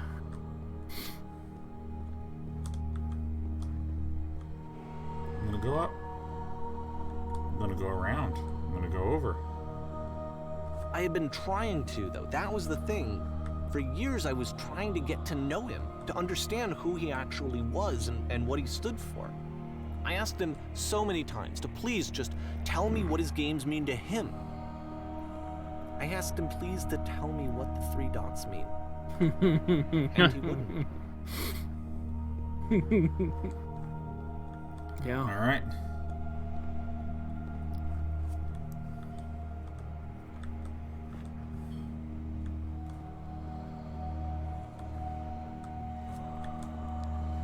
I just felt so strongly that if I could have connected with him, that if I could have somehow made his work my own, that I would finally be once and for all happy. It was that I needed to see myself in someone else. I needed to be someone other than me. But he stopped and left. And it felt somehow like I had failed. Damn shit. I mean, he probably just called him too much. Yeah. Yeah. At all, Only like call, honestly, like, calling someone at all is probably much. Yeah. You probably Yeah, shouldn't no, I do mean, that. yeah, just stick to texting, and if you text once and someone doesn't respond, wait 2 weeks. That's like a good rule. There you go. 2 weeks, huh? I'm the reason that you stopped making games, aren't I? It's because of what I did. I poisoned it for you.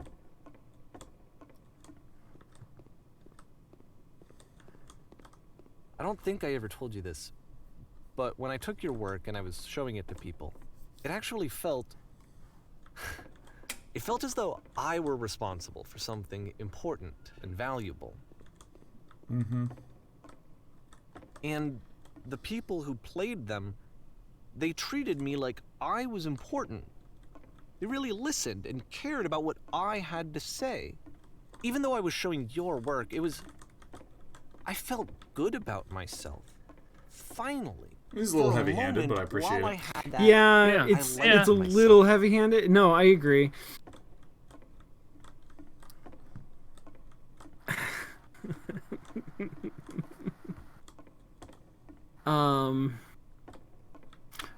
Fuck!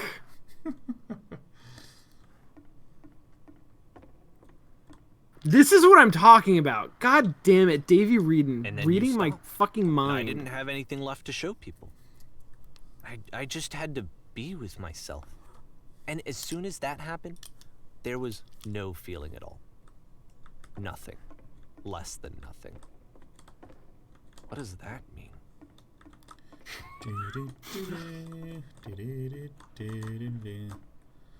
That one rings a little true to home.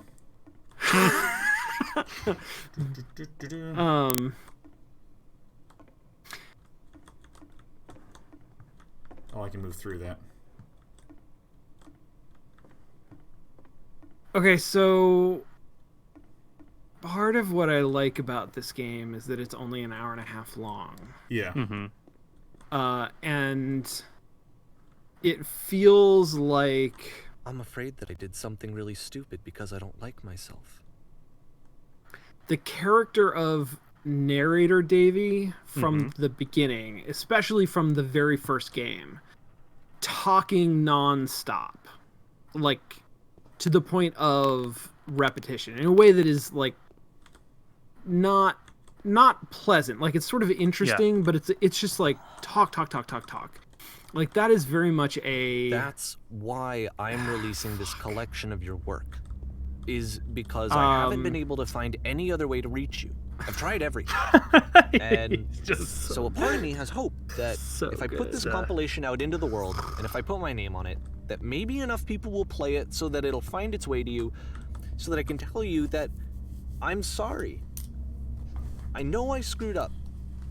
If I apologize to you truly and deeply, will you start making games again? Please. I need to feel okay with myself again. And I always felt okay as long as I had your work to see myself in. I mean, is something wrong with me? Because I know that I did an awful thing, and I'm doing it again right now. Like, I'm showing people your work, but I can't stop myself from doing it. Actually. That's how badly I need to feel something again, like I'm an addict. There has to be something wrong with me. Can I apologize? What if I tell you I was wrong? Will that work? Will that fix it? I don't know. I don't think it will, but there's nothing else that I can do. Just tell me what you want. I'm sorry. I'm sorry. Please. Delete Facebook and hit the gym. Start making games again. Please help me. Please give me some of whatever it is that makes you complete. I want whatever that wholeness is that you just summoned out of nothing and you put into your work. You were complete in some way that I never was. I want to know how to be a good person. I want to know how not to hate myself. Please. I'm fading, and all I want is to know that I'm going to be okay.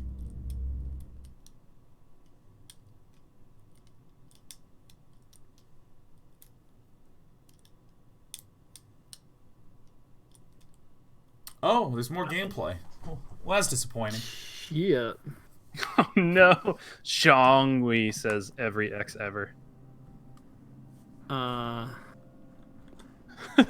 Zanjesus says, I think I came in at the wrong time. Yeah, I have no idea what's going on. Oh, that's so funny. Like,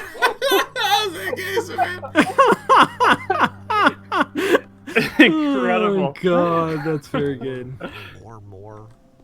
More love, more praise, more people telling me that I'm good. Always more. It's like a disease.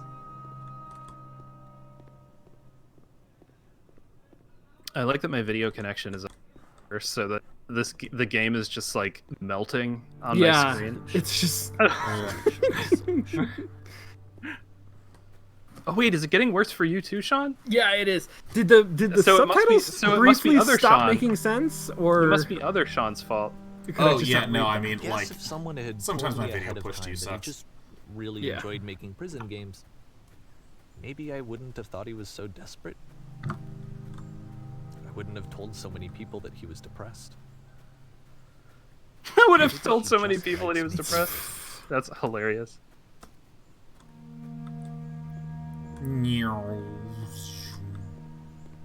Maybe I wouldn't have become an accidental priester. So, I really enjoy the symmetry of at the beginning of the game. The disease is telling me to stop. Don't show people what a shitty person I want to talk over the fucking narrator. Yeah, it's good. Just keep going. Just finish the voiceover game. is good now. It's turned into acting, and it's good acting. But I'm going to make this argument that it's always been acting, and it's always been good acting. You're right? Like, yeah, I suppose. In the same way that the early narrator Davy, and he's gone. He's gone. He's dead. Did I miss something? There might have been something, more rooms or something. I don't know. I can't. Yeah, tell. but you were saying at the start, Sean. You were saying that, like, at the start, the narrator, and then it got cut off. So, I see. Sorry. So, like, in the same way that Davy has constructed this false object in order to have a thing to talk about, to sort of talk over, I feel like he's in a very parallel move created this false character, like created the character of early narrator Davy in order to have something to have an emotional reaction to, and that character is like way over the top and like too expansive in his explanation of everything, so that when we get to the point where we can see things that Davy the narrator doesn't see, things about like what he's done wrong and why he's not a good person and what his failures are, like we have something to push that against. Like, I actually cannot conceive of what that would be like. It's not bad. It's funny that he's wrestling in these moments, stuff that I've wrestled with and eventually figured out. Right. So it's kind of like, just wait until you're 35. Yeah, you'll get there. We all get there. You'll get there. You'll get there, man. Let me tell you. Figure it out. Yeah, no, I want to like put my hand on the person's shoulder and be like, yeah, no, I mean, shit happens. No, it's fine. It's like not a big deal. You'll get over it. It'll be fine. Sean, does that mean that you're the person in the phone booth calling Davey in the prison? I'm sorry. Yeah. I know that I said that I would be here and I would walk you through this. Sucked into the metaphor. Starting to feel like I have a lot of work to do. I have a lot that I need to make up for. A lot of work to do. Just gonna. Okay. Narrators. Yep. Oh. What does it say? Oh no, this is just someone adding me to my friends list. I'll block. Oh, it's not like achievement unlocked. No, I thought it was an achievement. It was just some guy who was watching. Just like, oh, I'm gonna add him on Steam. That seems like a good idea. Yeah. Well, I know anytime there's something to walk through that's doorway-like, I walk through it. Yeah, of course. Does this mean that I've been trained by racing games? Does this mean that I disliked pretentious Davey Reedon because he was a pretentious character? I mean, I think that to some extent, yeah. I think he's got played. I might have got played. I mean, I guess if you want to think about it that way, you can. But I think that like, yeah, he's clearly designed to be a pretentious character. Yeah.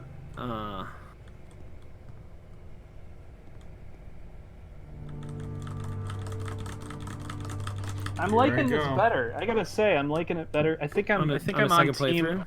I'm on team beginner's guide on this playthrough. Yeah. Damn. Yeah, it's nice. Better. I did not think that we were gonna. Yeah. That there were conversions in this holy war. I think it's good. It's dangerous because it's like putting something out there that it's Rick and Morty dangerous, where the real point is that Rick shouldn't be idolized, but guess what? We're all gonna idolize Rick. Right. Right. Yeah. Maybe nobody should try to be Davey Reedon. Yeah, and like, I don't know. There's chicanery to it. There's definitely it's definitely totally. A magic. It's a magic trick. It's an illusion. Yeah. Yes.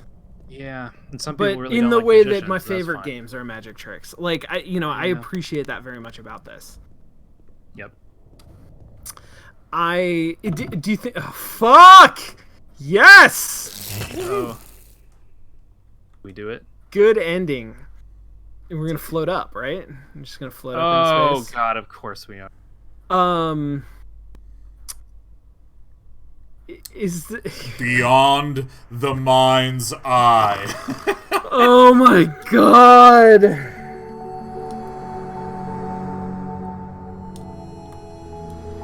This looks really cool on my screen share right now because, like, Sean Plott, your face is literally like you look like a simulacrum person. Well, I mean, my encoder's got a lot to upload. As this recedes into the horizon, it also melts, which I think is the name of a book.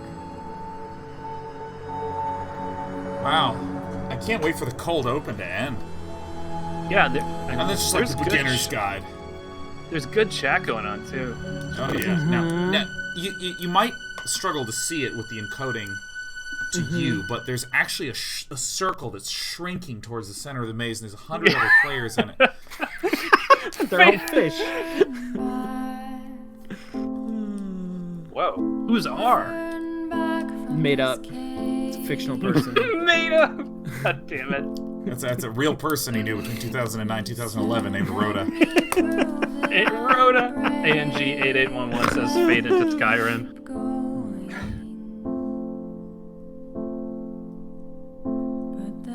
In the arms of the angel. Alright, it's good. Not bad. Just turn it down. I mean, it's terrible for most of it. Right, sure. Then it says, it's not what it seemed. It's not terrible. If you don't catch that part. Yeah. I mean. Yeah, then you're in trouble. I mean, There's a big element of that I think that people who have not created and put their work out there publicly may not have personally experienced. Because I can tell you the number of people over the course of my entire career, the ones at the start are certainly the most entertaining ones, who just want to have strong ownership over what you do. I can't even tell you how easy it is to joke with streamer buddies about don't you love it when someone comes up and goes, "Hey, I have a great idea for a whole bunch of work that you could do." Yeah, that's Sean, true. That's always a good one. You learn Dota. I have a great idea. Why don't you do the same series, an educational series, but with a League of Legends person? And I'm like, that was 150 hours of content, and 1,000 hours of work outside of the stream to do that. Right. I mean, and it's not, that's not an awful question. It's not a shitty question. But it's when you have 1,000 people a year doing that. Yeah. Which a way to put this in perspective is about 3 times a day. That's where I get the number 1,000 from. If you take the number of people that are in most high schools, who graduate in a year, just that many people, just one a day. That becomes a microaggression to streamers. That's a streamer microaggression. What else is a microaggression? There's you should make a game. You should make a game where. That's one. Yeah. You should make a game where. Well, yeah. I mean, I feel like this. I mean, I've been streaming for 10 years, so I have a huge amount of comfort with it. So I mean, it doesn't bother me. It's the same thing, the kid crying that he can't have a present, and you're like, well, we don't have any money to buy you shit right now, so the kid's gonna cry. What are you gonna do? Everything's actually fine, but it's sort of fascinating how I feel like social media has revealed this tendency for people to almost word things from their own perspective and from their own viewpoint, and I'm the center of the wheel, and all my experiences are spokes off me. And it's a subtle thing, but one of my favorite things to just harp on nonstop is when people just use the phrase, "Why don't you? Why not? Shouldn't you just?" Because what happens is subtly, my brain thinks of what I would have done, and that person did something different. Why didn't you do what I thought? And the answer is because I didn't do it. 100% of the time, the answer is because that's not what I did, right? Yeah. For the same reason, Sean, why didn't you play Black Sad? Because we played Beginner's Guide tonight. Mm-hmm. Unless, because we didn't. That's not what we did. Yeah, we didn't do it. That's why. And it's. And I mean, I don't want to try to dunk on people about it or shit on people about it. I do. What? Oh, my man! I want to dunk a shit on people. I want to jump out of an airplane, catch gems to speed up, and dunk a shit on them on a famous landmark from the United. That's a low blow. Now that is a sky slam. Oh man. Are we allowed to talk about that? Are we allowed to talk about that? I don't know. I don't even know. I think we are, but our publishers. Oh my god, it's so good. Oh well, whatever. Interesting. Interesting. Yeah, may I tell everyone the reference, Lee? Yeah, sure. Because I think we've talked about it. It's out there. I mean, you can find it. You can Google it. Yeah, Lee and Dan worked on a contract game where you jumped out of an airplane. Please, it was a partnership. Worked on a game in which you jump out of an airplane and you slam dunk on famous landmarks. And that is still one of the most awesome things I've ever heard in my entire life. But either way, just Google it. Look for Sky Slam. The whole why didn't you, why didn't you, why shouldn't you? I get where it comes from, but it's one of those things where it's just marginal training all the time. Instead of me coming up with a reason not to do your thing, it sounds like you think there's a reason behind the thing that you said. So why don't you tell me your reason? Right. Start the conversation in that sort of way, or I've seen other streamers when someone says, why don't you do a podcast where you talk about games in this way. And the creator goes, you should do that podcast. That sounds great. You know, which is a little bit like, yeah, because I know you fucking won't. Like, yeah, you know, that sort of thing. But it's remarkable how, you know, streamers experience that very viscerally on like a daily, hourly basis. But you know, any person with any sort of creative content, like you work on a game, comes up, why isn't the game this? Why didn't you do that? Why not this? Why not this? Why not that? You know, or when you know you want to make a game that is one type instead of another type, like Respawn making a single player game instead of another multiplayer game. You know, it's like why do that when you could have done this and this sort of thing? Because you didn't. Can I read you? I think this is very related.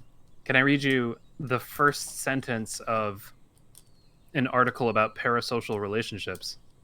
That I think is a very funny sentence. Parasocial relationships are one-sided relationships where one person extends emotional energy, interest, and time, and the other party is completely unaware of the other's existence. Oh my god. Yeah, that's a stream thing too, but streaming's different because I feel like I have sort of almost related people in our community, right? Like it's a little like that, except it's rewarding for me too. And then they get to know us and we don't get to know them, but sort of do. I don't know. You know what I mean? It's not one-sided in an extreme way for sure. No. But like but it's just diffuse. Yeah. You know, and I think that this game was extraordinarily heavy-handed. I mean, it's especially funny to like now look and see that there's a lamppost in the screen. In this. Yeah, I mean, it's like, oh shit. Oh, I didn't know. Boy, lamp. I love that lamp. Is Davey? Yeah, there he is. He's just like, I swear to God, I'm a light that will help bring you joy. Yeah, you could do a very late to the party Halloween costume. He just dresses the lamp, and you're just like, I'm sorry, I've done it. Just call me back, dude.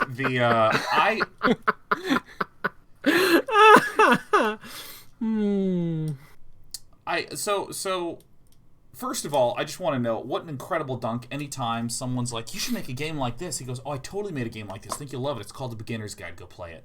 And then they play it, and by the end, they're just like, oh shit, I am Davey. You know, yeah, that's right. Yeah, Davey is Coda. Oh my god. Yeah. Anytime that you're the avoidant person and the other person, the anxious person, relationship, and you should just be like, you should just really play The Beginner's Guide. I think you're struggling not to be the antagonist in The Beginner's Guide. Yeah, like I thought it was very clever that just the way of speaking was like the microphone quality at the very start was not tip top of the line. It sounded like a dude just recording, and then he like announces his email and shit, and he talks and like, hey, so I mean like this, you know, this is like kind of cool, you know, it's kind of this. It's very like unrefined and unpolished, which immediately makes you believe that this is someone in an unrefined, unpolished way giving commentary about another person's work. And the fact that we all know that this is an indie game because it's only $10, I'm just like, oh yeah, okay. Yeah, no, cool, I totally buy it. And of course we find it pretentious as fuck, because it was pretentious as fuck, because it's the character, you know? Yeah, totally. That's what I'm going to say on my deathbed. I was doing a character! It was a bit! It was a bit! Yeah. I'm honestly being entertained by chat. Because Alien Tree says, oh fuck, someone told me to play The Beginner's Guide.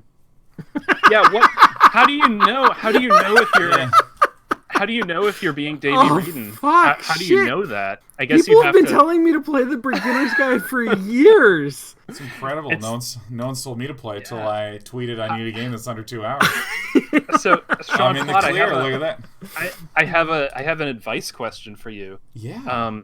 How can you tell if you're insufferable? You know, because I think everyone worries at some point that they're Sean Plot specifically. Yeah. How do you know if you're that guy? How can you tell that you're insufferable? How can you tell? How can I tell? You know what? Now, I like that you said that it was an advice question, because you could be like, how can you set aside some time this weekend to find out if you're insufferable? And you know, I actually think about this question a lot, like obsessively. I try, because I firmly believe that if you do something really good, people tell you. Like, have you heard the Dave Chappelle joke that if you're beautiful, people come up to you and go, "Oh, you look amazing. God, you look beautiful. You look great." But if you're ugly, you got to find that shit out on your own, man. Like, no one's gonna Oh no! Like I think about this in the context of behavior. That like as you're growing up, your parent goes, "Don't do that. Like, come on, like sit up straight. Like, don't be rude and interrupt the guest or so on." That you get told that's bad, this is bad, and you do it, and it's kind of fun, it feels good. But then you get chastised by your parent, that feels bad, and that's not good. And when you go into the real world, it is amazing. Like, I have worked on projects. Like, you know, there's an event. You're going to work with this team for like 3-4 months, and there's this person who is just pissing off everyone. They clearly don't know. And everyone's just like, well, fucking whatever. Yeah, no.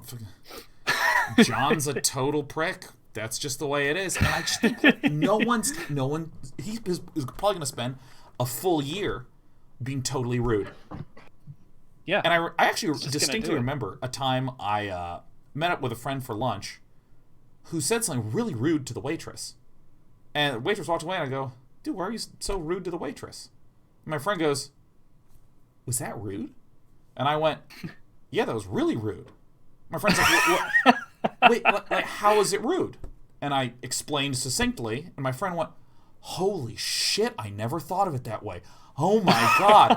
And that was like, God, it must have been like 8 or 9 years ago. And since then, I just keep being like, yeah, no one tells anyone. It's sort of like the same thing, like in life. Yeah, right. No one's going to tell you if you're being a shitter. In fact, it is your sole responsibility to self-police and to reflect. Right. Like, you gotta... Have you self-policed and reflected and then found that you missed something? Because that's happened to me. Oh, yeah, all the time. Like, are you kidding me? Like, once a month minimum. But that's kind of a fucked up system, right? Like, that's not good for anybody involved. Yeah, it's not good. I think you need a trusted, lifelong, like, kind of sprite that, like in Zelda, that flies around and lives in your hat and tells you that shit. Yeah. You're a shitter. Or like a dog. You're a total shitter today. Hey! Like, your cat should be able to tell you. For fuck's sake, you don't listen! Yeah. Jesus. Yeah. That's good. No, that's good. Just a whole human race. I think the way that people communicate this to each other is just to make fun of each other and shame each other. Yeah. That seems to be the social go-to. If someone's a little loud, you don't go like, "Hey, Jerry, at parties, you get a little loud. And it feels like I'm staring at a bright light. Could you tone it down?" You know, no one does that. Everyone like, Jerry just starts talking, and it's like, "Hey, Jerry, hey, no, you know, do you need a megaphone, Jerry? Because I can't hear you." And everyone goes, "Ha, ha, ha, Jerry." And then Jerry feels like shit and wonders why everyone's so mean to him. And it's because no one's being direct with him. Or, like, make fun of people behind their backs. And then it's, and like, to remove the awkwardness of actually confronting a person. Yeah. And then there's no level of, like, communication happening. Yeah, except through just, like, auras. Like, poisoned, toxic energy. That's true. All of the aura communication. Yeah, that's right. I like to communicate by throwing a bunch of letters into someone's window after I've forged Scrabble the letters? signatures. Yeah, like after I've forged the signatures on them of like the Roman populace to like suggest that there's public backing for what I'm saying. That's good. Yeah, no, that's how it's done. It's like mock up a poll. Mock like all the way up the poll. Poll results. Yep. Yeah. A Pew report. Exactly. There you go. Yeah, and the thing that I also find really funny about or not funny. It's actually not. It is in no way funny what I'm about to say, but it's kind of funny. It's juicy though. It's whatever that word is. Substantive. It's verisimilitude. The jugular. It's absolutely jugular. Yeah, no, it's that, like, as important as it is to self-police, the sort of flip side of that is that if you went to a bunch of kindergartners and said, should we have recess all day? Let's take a vote. We all know what the kindergartners would do, right? Yeah. And there are things that someone can be doing behavior-wise. For instance, a boss that keeps trying to check if or like a manager, is everyone still on time? Hey, John, you're falling behind. How do we, clear things up so that we can get through it? Like push. And I'm just like, oh God, it's so annoying. And I bet you if you went and polled a bunch of people, they go like, do we want the manager out? They'd be like, yeah, let's get the manager out. He's a jerk. And then everything would completely fall the fuck apart. Or even similarly, there are like behaviors that I do that are probably a bit much for people. Like, I am a very, very, very high energy person. And if you don't want to be around me, I'm not going to fucking become a low energy person. Yeah. I'm just going to go, oh yeah, no, we have friction with each other. I totally get that. Yeah, I absolutely respect that I probably just rub you the wrong way, and I, no harm, no foul. I'm not going to stop rubbing. Yeah, I'm gonna go chafe with my friends.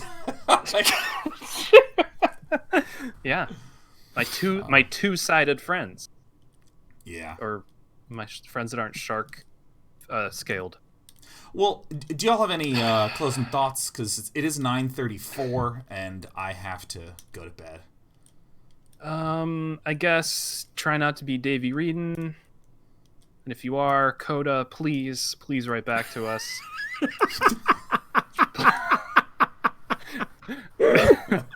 We just need to understand. We need to understand that you understand. If you could just give us what we would determine to be a satisfying explanation for all of this, we'd be cool with that. Yeah. We just need an explanation. I don't feel like we're asking for a lot. Yeah, I don't think so. And it's really important. Yeah. It's important to us. So honestly, by not giving it to us, you're really kind of exhibiting some cruelty. It's just simple graciousness, I would say. Yeah, it's common courtesy, frankly. Common courtesy at the end of the day. Yeah. It's just a tweet with an explanation. Is that? It's like 200 characters. It's easy. That's not hard. It's easy. Yeah. Why don't you just do it? Plus, like, why don't you tell us what you've been up to?